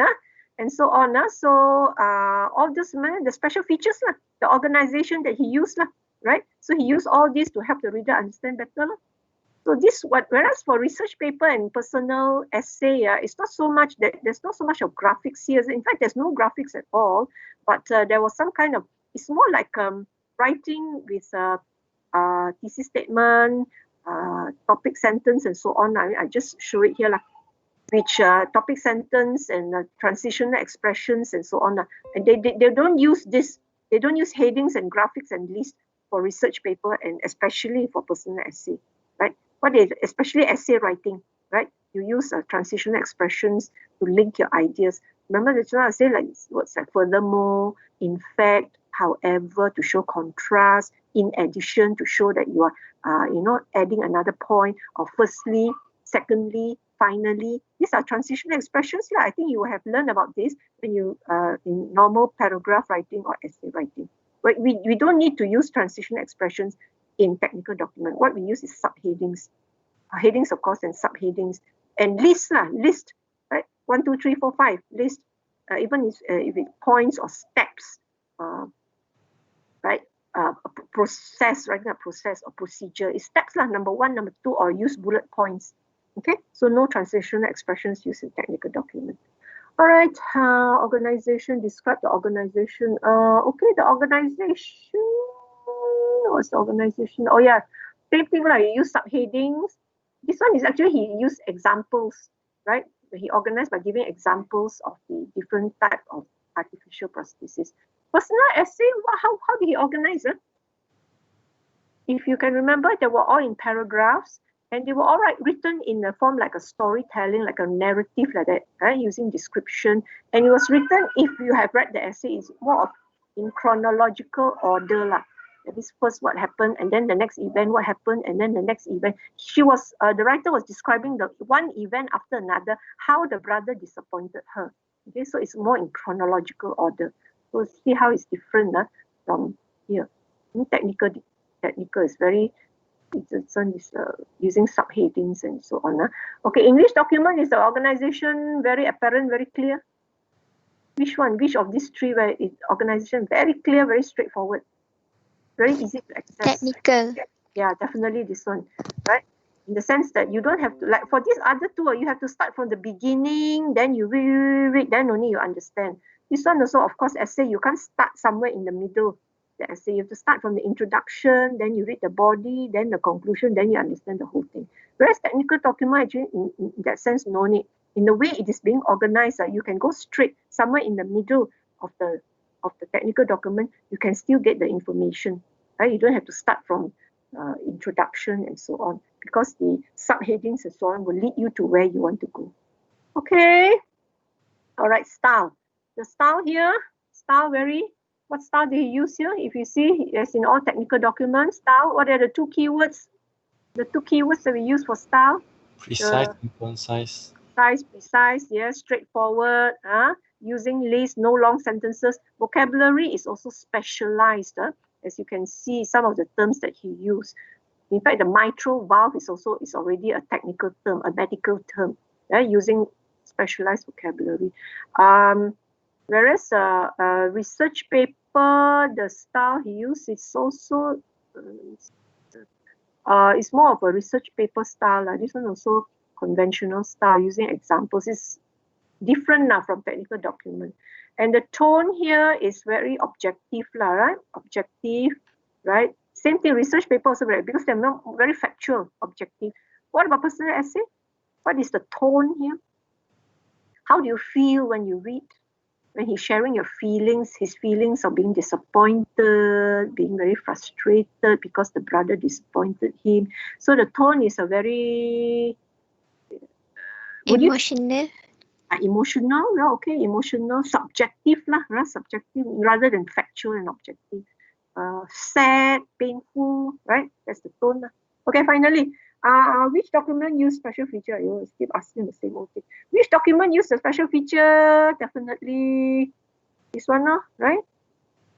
Okay, so we have finished the homework. See, we have taken, my goodness, almost 1.5 hours. Okay, I tell you what, Any questions? Before we start today's one, we go off. You take a 5-minute break. Take a break. 5 minutes. We come back in 5 minutes time. Okay. We'll continue with this, but I will go through very quickly today's content, right?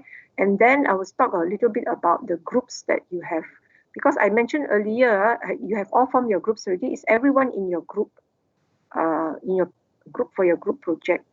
If you have not, please let us know. Let me know so that make sure you belong to a group, because today we're going to talk a little bit on that before we end. All right. Any questions? Mind you, we only done the homework only. Okay, go and take your 5-minute break. We'll come see you later in 5 minutes time. Yeah. Okay. I will end here. Okay. Let me stop sharing first.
Hello?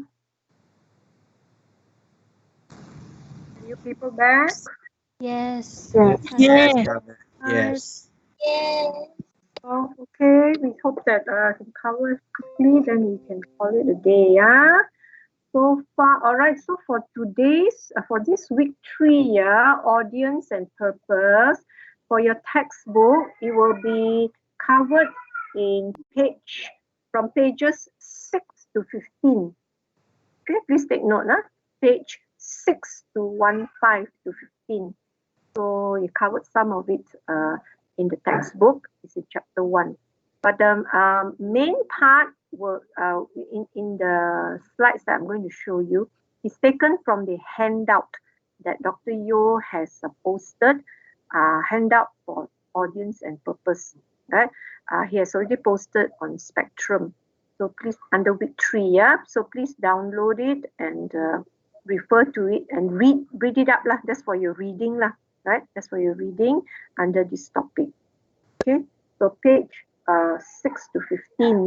Last week's work was I gave you the pages, isn't it? Last week was from 15 to 21. Yeah. So get hold of your textbook and start reading. Do your readings weekly. Yeah. Do not leave to the last minute. Okay. All right. Let me show my slide again.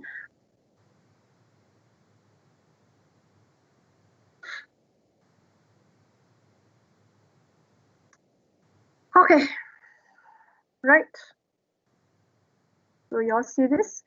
Okay, today is we are covering under week 3 under the topic audience and purpose. And so 2 main sections, meeting the audience needs, the first part. The second part, we are going to talk about the purpose, the scope and medium of your document. What do you mean by purpose? What do you mean by scope? What do you mean by medium? Okay, we talk about audience first. We're going to look at audience in a little bit more detail. Although we mentioned it already and you already know what the audience is lah. Audience means the people that you're writing to lah, your readers. Okay. We have already covered the rest already lah, the other characteristics. So we are looking at audience a little bit more detailed, and I'll go through it very quickly. Why is it so important? Okay, that we need to cover it again this week and mention it again. So for your information, please, can you hear me? You can hear me, right? Yes. Okay. Yeah, please keep in mind that as a writer, right, one of your most important responsibilities is to know who makes up your audience, who makes up your readers. Yeah, it's one of your most important responsibilities. Of course, knowing what to write and why you are writing is just as important, but knowing who your audience is equally important, if not the most important, right? Because this technical writing it's not about you, as a writer. It is all about your reader, the one who's going to read what you write. Yeah, so it is not a writer-centered approach. Technical writing is a reader-centered approach. Your reader is the main focus. Is your main focus. It should be in your main concern and what you should keep in mind and who you are writing to. Because, like I said earlier on, who your target audience is very important, because it is not the responsibility of the reader to understand what you write. It is your responsibility as a writer to make sure that your audience understand what you write.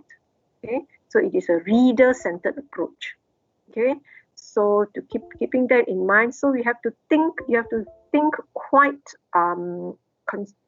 extensively about your audience lah, right? Who your target audience is, because basically when your audience fails to understand the text, you have failed to communicate. You have failed to meet their needs. So here we are talking about we need to meet the audience need when we write. Then only we are effective in our communication, right? Meet their needs means helping them to understand. That means they must understand your text, what you have written, the information you have given. Okay, so let's look at the audience. Audience, we're going to cover actually just two categories of audience lah. What do you mean by this category is like you can have a specific audience. It can be a one person, or it can be a group of people with a common interest or common point of view. For example, let's say a doctor writing medical notes or reference notes to a staff nurse or a group of staff nurses, right? So these are the group makes up the specific audience. They all have common interest, common point of view. Or let's say you want to create an anti-smoking poster. So your audience will be a person who smokes or a group of people who smokes lah. So you want to discourage smoking. So you want to set up an anti-smoking poster. So it's a specific audience lah. They have their group with common interest. Whereas multiple audience, there are audiences that make up of different types of people. For example, you're writing a proposal, right? In your office, you're writing a proposal to solve a solution, or maybe writing a proposal to introduce a certain system into your office, a certain technical management system or something like that. So your readers can be different groups with different focus. Like for example, your readers can be the executives, they are the managers in the management team, and they can be also the technician who is going to run your system. They can be administrators, they can be sales rep, right? So these are different types of people who make up the audience that read your proposal. So they are called multiple audience. Okay, so we look at specific audience first. Specific audience. So how do you meet the needs of a specific audience? How do we help them to understand? How do we make sure we know our audience? You analyze their characteristics. Analyze their characteristics, and then you adjust your writing to fit their characteristics, so that they'll be able to read what you write and understand what you write. For example, the different kinds of characteristics. For example, number one, we can talk about, let's say, their knowledge level. The last thing also we covered, isn't it? If a doctor wants to write to a patient, okay, give some information to a patient, and the kind of information he gives to a patient will be very different in the way from the information that he gives to a staff nurse, right? Or to another doctor, because their knowledge level, their understanding of that, of the situation is different. From we talk about, remember, high-tech peers, low-tech peers, and lay person, isn't it? So one of the characteristics you got to analyze from your audience is you've got to know what is their knowledge level, and that will determine how you're going to write. Okay? Another characteristic can be their role, the role of your audience. Are you writing to your boss, or are you writing to your subordinate, or are you writing to your co-worker? So different roles will require you to adjust your writing, adjust your tone maybe. If you're writing to your boss, you have to be extra tactful, diplomatic, right? Of course, in all cases, you have to be always courteous and professional, right? Maybe writing to your subordinates, your staff below you, maybe it can be more direct, right? So that you adjust your writing to fit their different characteristics, right? And like just now, I was saying, like, if you're writing, another characteristic you can consider when you're writing to your audience is how interested are they in your topic, their interest level. For example, like just now I mentioned, if you want to create an anti-smoking poster, you want to create anti-smoking poster to address a group of smokers. But a group of smokers, they can be different kinds of smokers. It can be young people, or it can be people who are married and they have families and children. So your poster will have to be written in such a way that will catch their interest and attention. So you have to adjust your writing, right? And of course, the personality also is another characteristic that you can analyze. Is your reader very impatient? Doesn't like to read long messages? Prefer to meet face to face? Prefer to talk face to face rather than read your emails? In that case, when you write to them and you write memos or emails or letters to them, it has to be short and straight and direct to the point. But if your reader characteristic, the personality is very detailed, very specific, then you can write a longer and more detailed email for the person. You can be sure the person will read through your email. You know, that's what I mean. Adjust your writing to fit the different characteristics of your audience. Okay, so let's look at this. What I mentioned, like this, is what I mean. Knowledge level. If you're writing to a parent, right? A parent, a child's parent. I mean, the child is the patient, and the doctor is informing the parent the child suffered from cuts and bruises. This is the report that the doctor gives. But if the doctor were to report the same thing, condition of this child, to the nurse, he will probably write the child suffered from contusions and lacerations. Can you see the difference between the two? Right? This one uses non-technical description, cuts and bruises, general terms, which the parent or the layperson will understand. But to the nurse, he writes these contusions and lacerations. It's a technical description. It is more in detail what kind of cut and what kind of bruises, which the nurse will be able to understand. Right? So you write differently, you adjust your writing to fit the different knowledge level of your audience. Okay. Another example is this. This is taken from your textbook. This is how a doctor writes to the patient, note to the patient. I have prescribed a drug called heparin. This drug will prevent new blood clots from forming. You can see the style here is non-technical. There are hardly any technical terms here, except maybe the word heparin. Okay, using familiar common words, right? And the tone also is more friendly, more warm, right? Less formal, more informal. Whereas the same thing, if a doctor were to write to his medical student, he would write this same thing probably in this form, right? It's very technical. Heparin, sodium injection, steroid derived from bovine lung tissue, anticoagulant activity. You can see all the technical terms here, right? So the style is very technical, highly technical with medical jargon, right? Scientific expressions.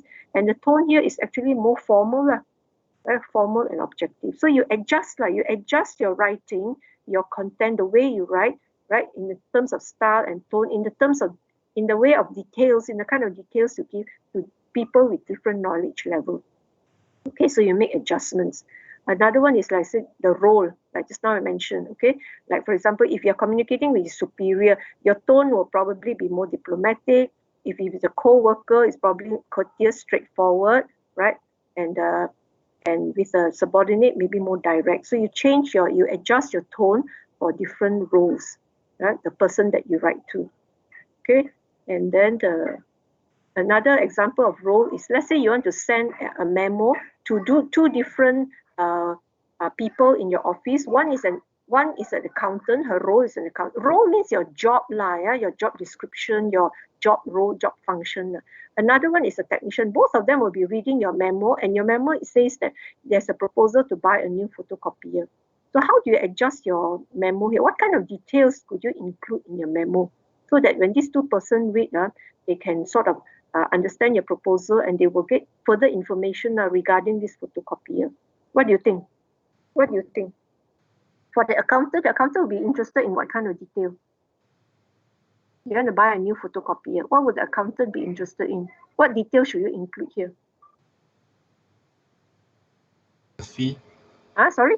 The payment, the fee. The fee, the price, the costing, right? How much it costs. Okay, costing details.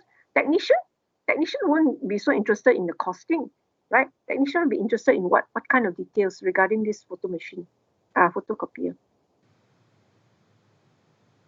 Technician will be more interested in what kind of details? The technical details What is the specifications and so on, right? Technical details. So you make adjustments You see who are reading, who are your audience, right? What kind of details do they need? Then you include these details if both of them are reading the same memo, unless you send separate memos to separate people. Okay, right? Okay, like just now when I mentioned and interest, you have to look at the audience interest. Like you want to create an anti-smoking poster. Let's say your target audience are fathers or parents who smoke. So you put out a poster like this. Will your child follow in your footsteps? And then you give some evidence and facts to say that, this one will appeal to fathers who smoke. But if you Give this kind of poster for other people. Like if your target audience are young athletes, will they be interested in this? Their interest level will not be. They will not be interested in this kind of poster. It will not catch their attention. It will not discourage them from smoking. But if you put up a poster like this for young athletes to show that they are actually, if you can see clearly, it's all taken from your textbook, by the way.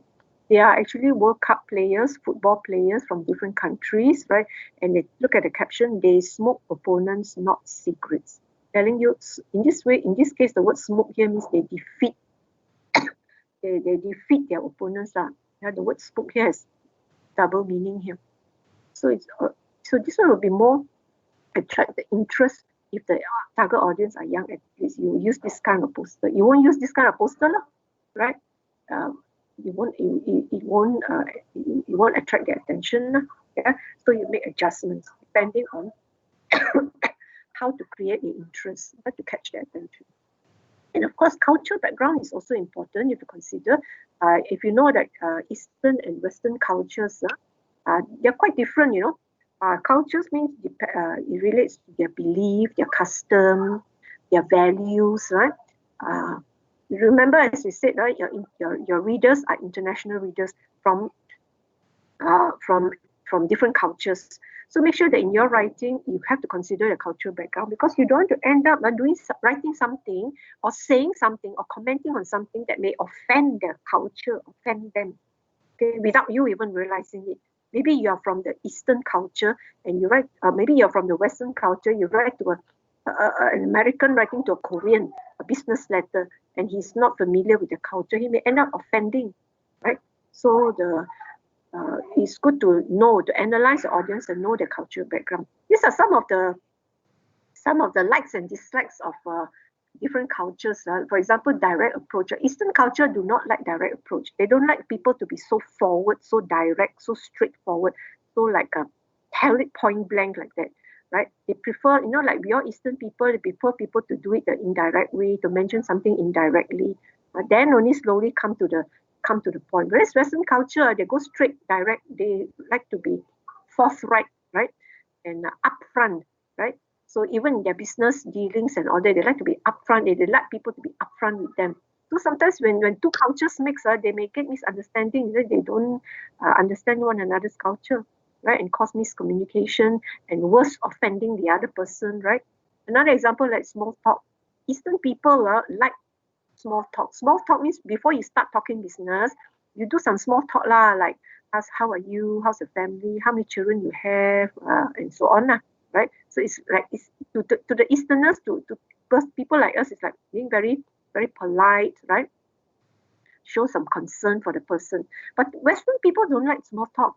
They find that you talk business, means straight away start talking business. Don't ask me how is my family, how many children I have. They will consider it's like very why are you so busybody? Why you need to know about my background? You know what I mean?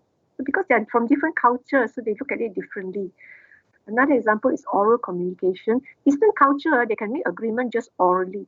My word, I say yes means okay, I agree. It's just word. You don't even have to sign anything. But for Western culture, they don't like oral. Everything must be signed and written in written form in black and white. Any agreement, any any suggestion, any agreements that you make, it must be written in black and white, not orally. So these are some of the examples on why we need to know the cultural background of our readers when we write. So you have to keep that in mind.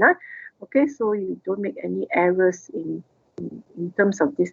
So making adjustments. And finally, like I mentioned, personality. If your reader is like this, meticulous, very detailed, then in that case, your email to her must be detailed and objective and direct, right, and specific. But if your reader is someone like not interested in details, who don't like long letters, who are very easygoing, who don't like reading details and so on, then your email should be more brief, right, and less writing of email and more of meeting face to face, that kind of thing, right? So you adjust. It's all about making adjustments based on the characteristics of the audience.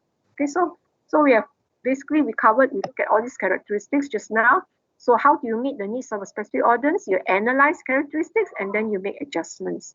in your tone, in your style, in your details. You decide how much details to give, what kind of tone to use, what kind of style to use, based on what you know about the reader. Yeah, so this will help you to know your audience, to be able to communicate more effectively. Okay, so now we go on to the next one. Is the multiple audience is slightly different. Remember, I told you multiple audience are a group of people, may consist of different groups, but reading the same article that you're writing. Okay, so what you need to do is you divide what you do is you don't analyze each one of the characteristics. You divide your audience into whether they are primary audience or secondary audience. Primary means that they are most important audience to you. Let's say out of the group of managers, salesmen, who else? Technicians and so on, supervisors. Who is your primary audience who's reading your proposal, who's reading your article? Okay, they are the most important audience. Then the secondary audience are the rest. Okay, for example, let's look at this. Okay, your company plans to move to a new plant in Thailand. You are supposed to write a report to analyze the move to, and then these people will be a multiple audience. They are from your company. These are all the people from your company. They will be reading your proposal, your report, and then regarding this move to Thailand, moving to a new factory, to a new location in Thailand. So these are your people who are reading your proposal, your report. They are the company executive, and their responsibility is to decide whether to open a factory or not. And then the architect will design the new plan. The sales rep will be the one going to the new plan. The managers will be the one who will be training the new workers. Now, question is, who do you think are your primary audience here? And who are your secondary audience? Who are your primary audience? Who are your secondary audience? Can you tell me very quickly? Primary audience, who are your most important audience in this group of people?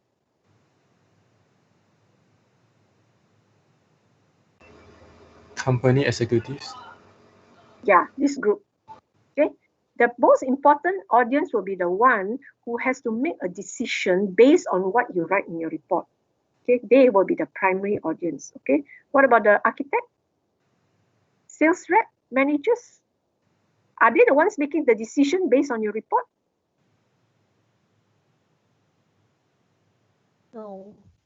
Most likely no, isn't it? Right? The architect is just to design. If they move, then he will design the new plan. The sales rep will be the one who will be moving there. The managers will be the one who will be training workers. So these are not primary. So these are all secondary audience. Okay. So the primary audience, right, is the one that you are most responsible for. So you have to find out and realize who is the most responsible. Okay. So let's go over. We'll skip all this. Okay.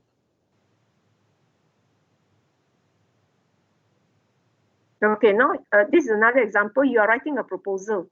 You are writing this proposal, and these people are going to read your proposal. Your proposal is about you're going to introduce an inventory management program for your company, and these are the people in the company, right? They are the multiple audience lah. They are the director, the superintendent, the administrator, programmer. All readers must refer to all of them, and you are going to write a proposal. And these are their responsibilities, right? Director, this is what they do. They are the decision maker. They decide who will be trained to use the program. Superintendent, the administrator key in the data. They are the one who is going to use your system, right? Your program. And then the programmer is the one is the technician, okay? Who can make changes to the program. Okay, who is the primary audience here? Director. Yep, again, the decision maker, that's the primary. The rest are all secondary. Okay, so when you write, so based on this, when you write your proposal, okay, this is how your proposal may look like. It will consist of sections, different sections. These are sections of your proposal report. Yeah, it has a cover memo. It has an executive summary. It has an introduction. It has a procedure section. It has an appendix section. Okay, so when you write a proposal to multiple audience, you ensure that that your proposal is divided into different sections with headings, and each section will meet the needs, will provide the information that is required by that particular audience. So this is how you're going to meet their needs. In that case, that what it means is not all of them will be required to read the whole report. But the most important person, your primary audience, is the one who will most likely read the entire report lah, because he's the primary audience, right? And he needs information on this one, whether specs have been met, and see demo or product and so on. Okay, but of this section, which section is the most important to him, you think? Is it the cover memo, summary of report using little or no technical language, or is it the executive summary? Most important info in report includes technical knowledge, language, and a formal demo, or is it the introduction? Is it the procedures on how to use the program? Is it the appendix? Appendix will be information on programming and so on, the technical details. Which section will be most important to him?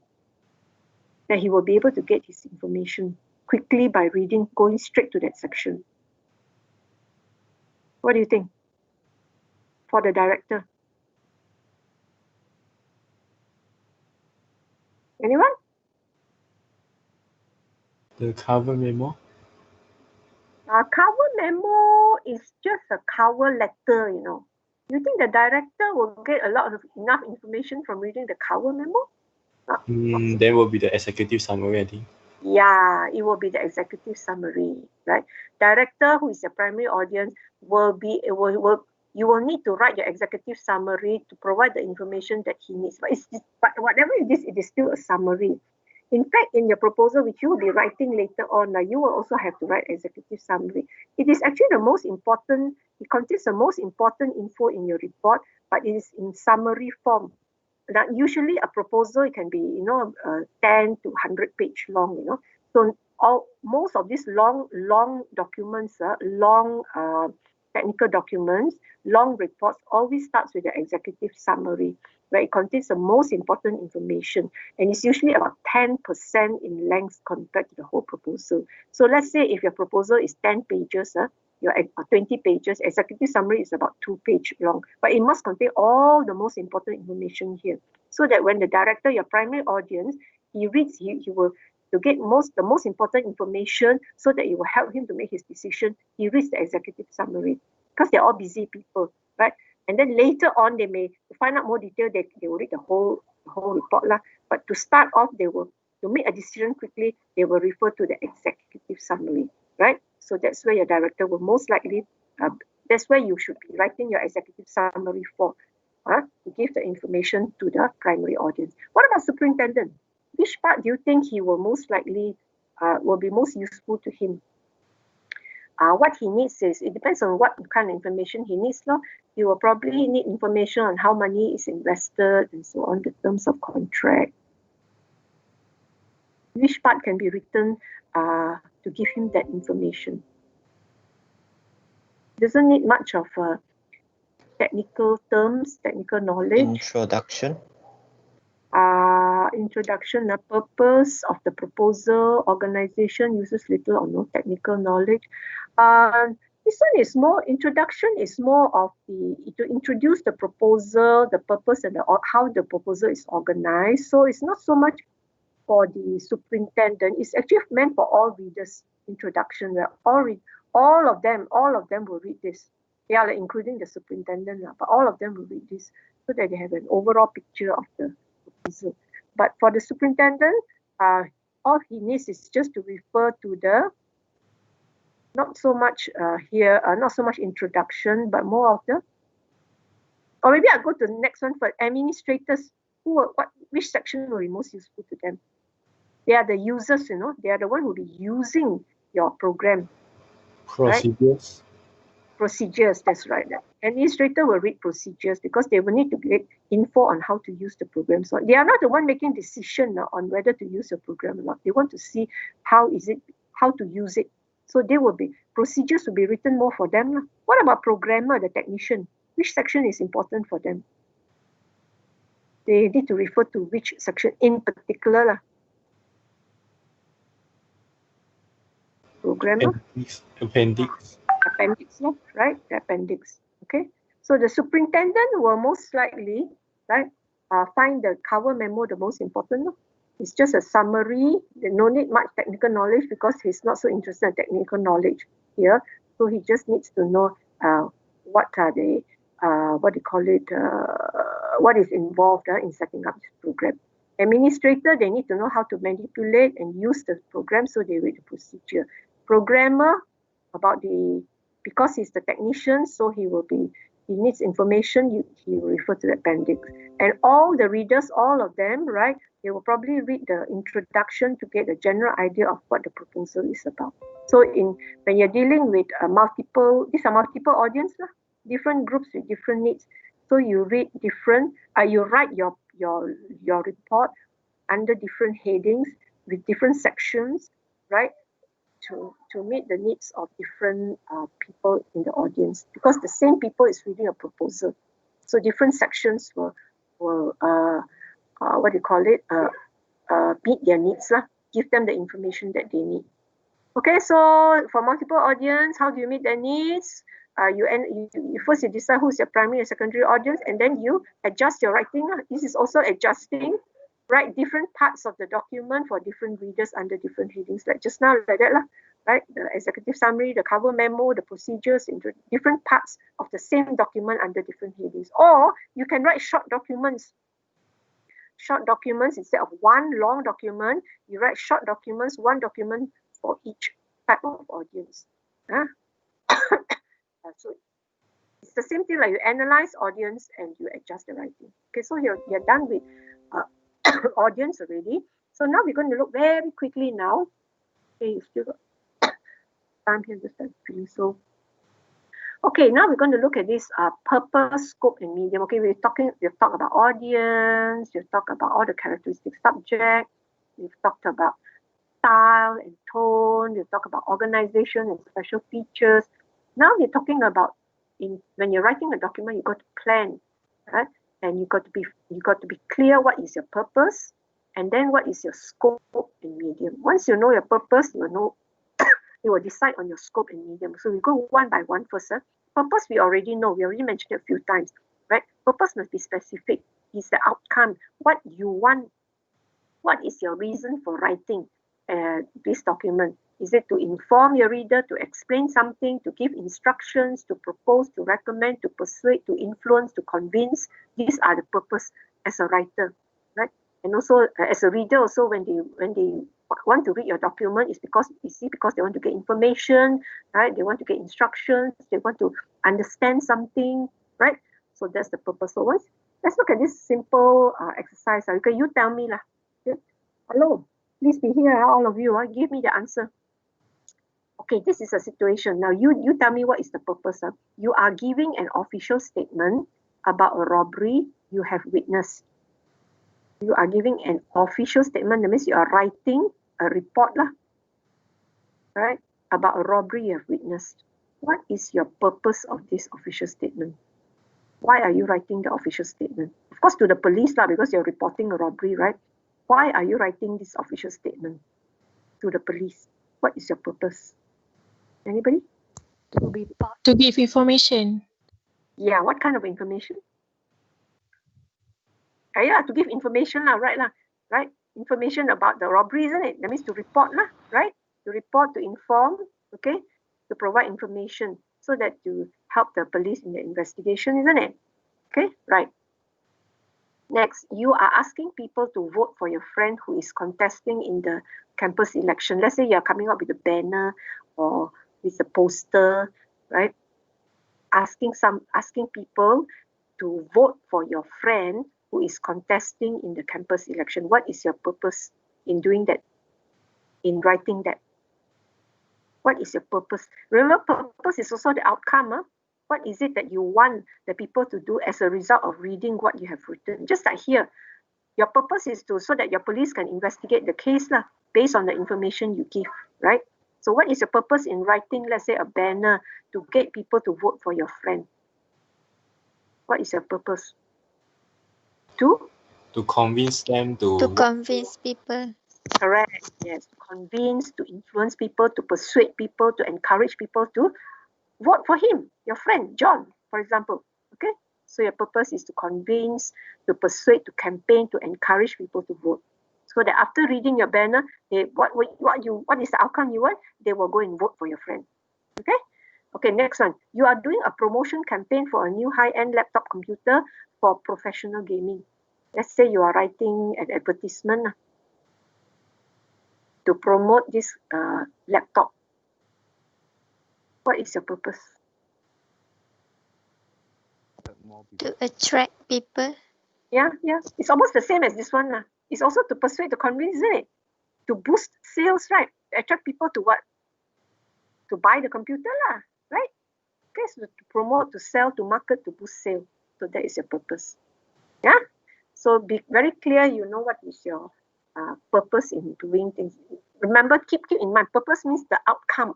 What is the outcome you want as a result of writing this?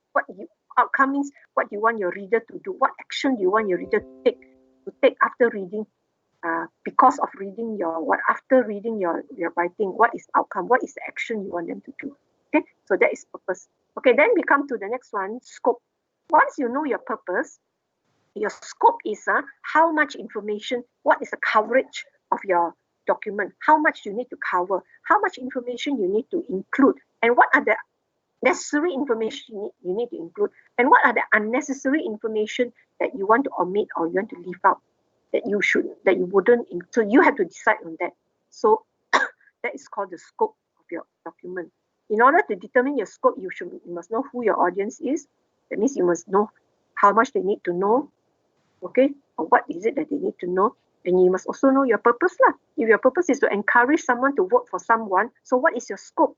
Okay, how much information, what kind of information do you want to include in your in your document? Okay, let's go back to just now the example. Now we're talking about scope. You are giving an official statement about a robbery to the police lah, right? In your official statement, what is the scope? What information, what are the details you feel, you think you should include in your official statement? To help police in their investigation. What are the details? That means the scope, the details, the information that should be included in your official statement. Okay, quickly, anybody? Time of robbery, the look of the robber. The look, probably, the robbers, how he looks. What else? Just now you mentioned what? Date, is it? Yeah. Timing. Time. The date, the time, important, isn't it? Some more? What else do you think the scope should cover? Location. The location. The location, where it took place, when did it take place, who's the victim even, right? Or what happened, right? Some of these things the scope. So let me get things like this the scope will cover all these necessary details that will help your reader to act on it, right? To act on this, to investigate the case the date, the time, the place, maybe a description of the suspect, the robber, the victim, what happened before, during, after, or maybe there are other witnesses. Now, these are the information that would be useful to the reader. In this case, it's the police, to help them to investigate the case. And maybe the details that you don't need to you need to omit, or you don't need to add is, for example, you don't need to tell them, for example, the climate, how was the weather. Maybe that's not necessary, right? Other things I can't think of whether. Okay, so information that are not necessary, you don't add in under. At this point, I can't think of any other. Okay, let's go to the next one. The one about the voting one. You're asking people to vote for your friend. Okay, to vote for him to be the president of whatever in your campus. What is the scope? What information should you include in the banner that you're writing or your flyer to get people to vote for him? Okay, you tell me. What should you write in the banner to ask you people to vote for your friend? Please vote for John. Or what else do you include? His achievements.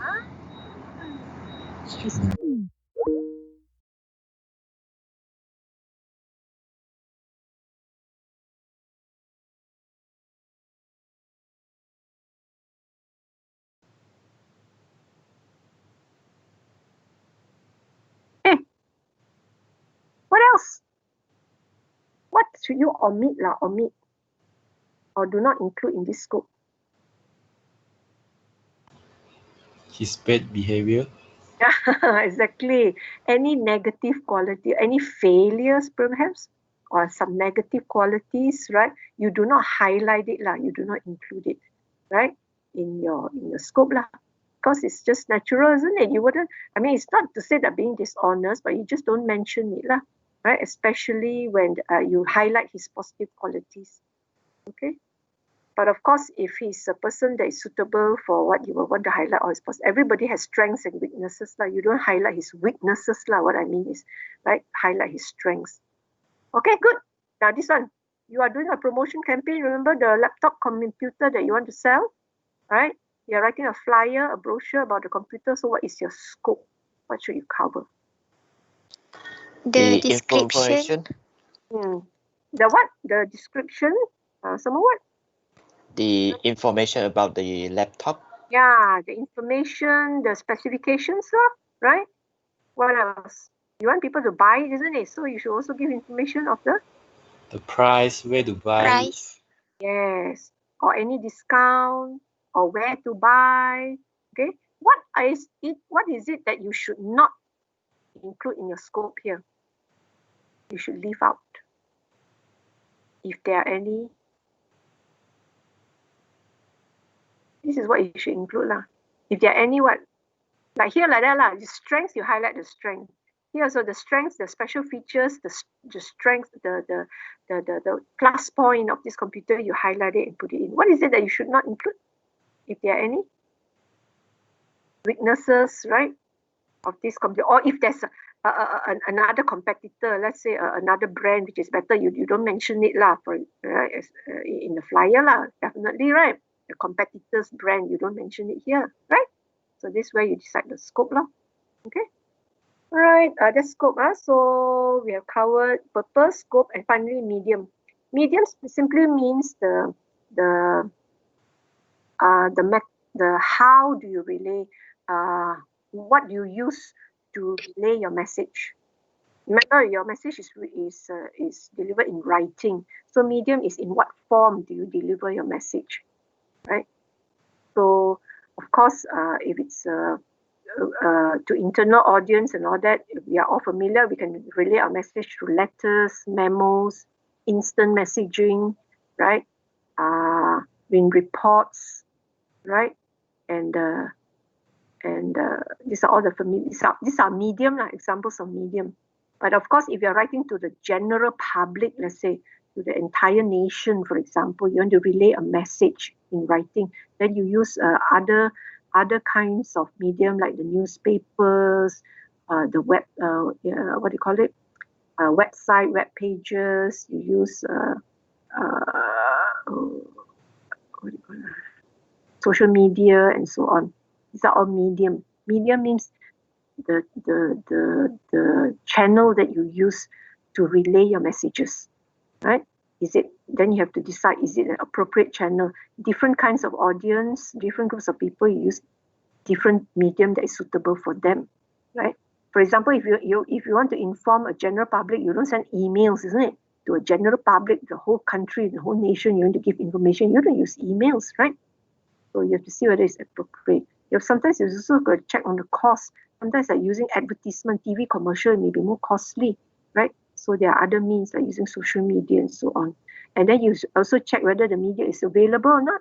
Like for example, if you want to use social media, web page, and all that, you must make sure that the audience that your target audience that you're trying to reach are in an area where there's good connectivity, right? So they're able to access your information on social media, right? Things like that, right? So medium. So let's come back to let's look at this very quickly. You decide me. You tell me what is a suitable medium in this situation. You are in the district education department, right? Your purpose is here. The purpose is to communicate with schools in the district, and your audience are the schools. So you understand information from the district education department. You understand information to the schools in your district.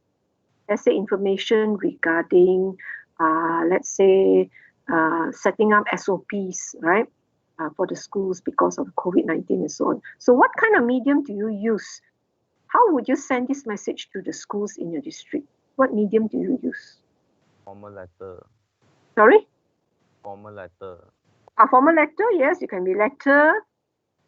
Anything else besides letter? Usual, it can be a letter, it can be, do you need like to put it on a TV commercial for this or radio broadcast? No. No. Necessary, and it's costly anyway, isn't it? Because it's just within the district, it's just to the schools in the district, so you don't need the kind of mass media thing. So letter, email, memos, reports will do. Okay, will be appropriate.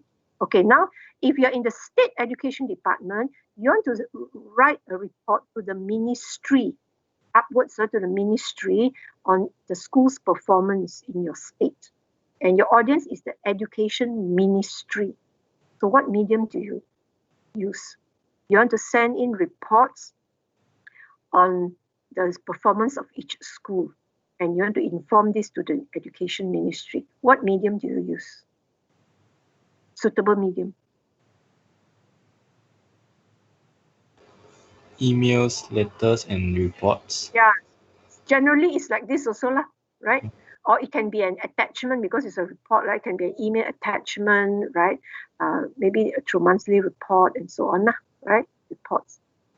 And this one, if you are in the education ministry, you want to present information to the public on the school curriculum, or maybe you want to, maybe there's a change in the school curriculum, right? Next year, there's a change in, let's say, the examination, the dates, the curriculum, and so on.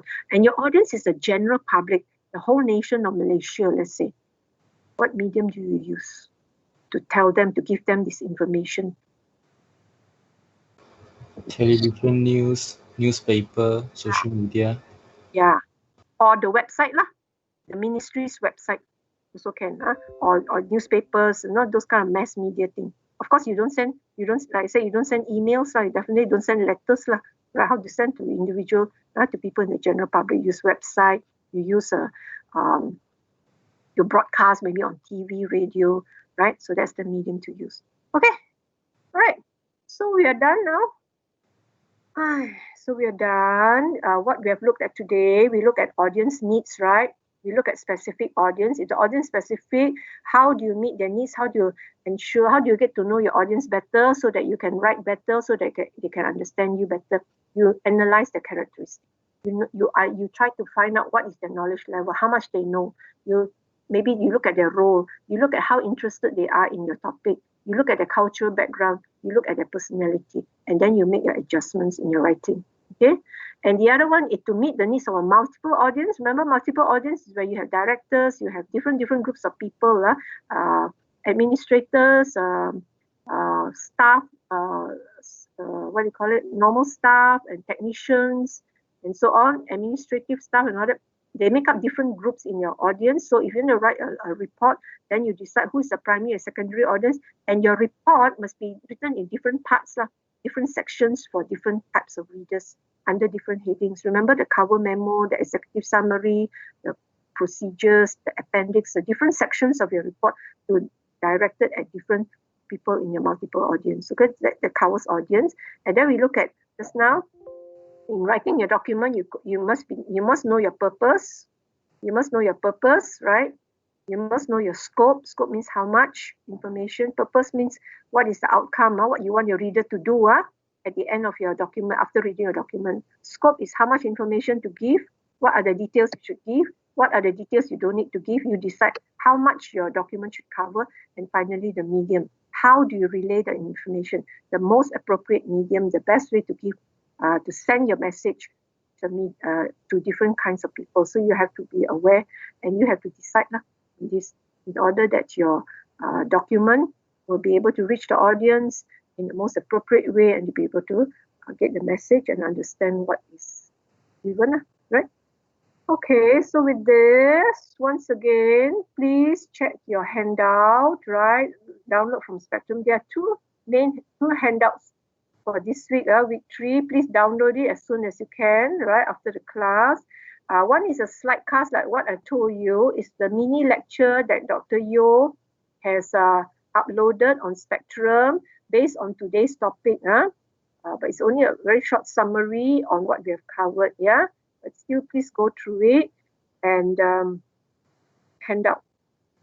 There's a handout on today's topic. In fact, most of what I've covered today in my slide is from the handout. So you can refer to your handout again and read through it.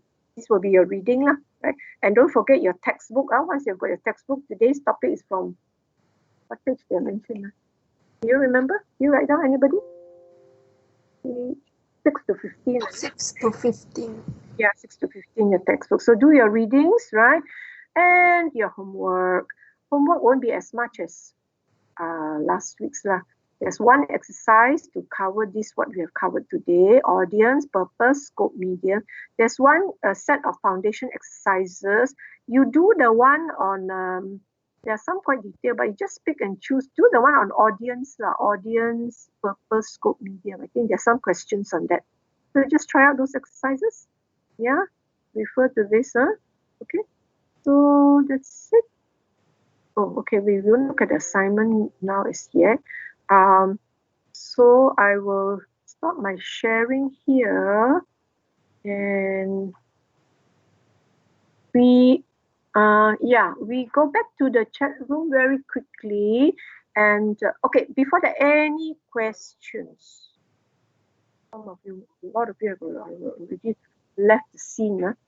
Terrible, your people, class not even over yet. Some of you have already left. Any questions? Otherwise, we go straight to the chat room and make sure that you are all in your group. Okay, I'm going to refer to the chat group that you have mentioned, and you have given me, to the project groups that you have given me. If there are any changes, let me know, right? Because starting by next week on Spectrum, Dr. Yeo will upload the first thing you need to do as a group. You have to choose your project title. It's an activity that you're going to work on to solve a problem that students face, right? So anyway, you read about it when he uploads his details regarding the project. Okay. What we do now is let me stop here. We can leave here now and we go to the chat room. We go to the chat room first, right?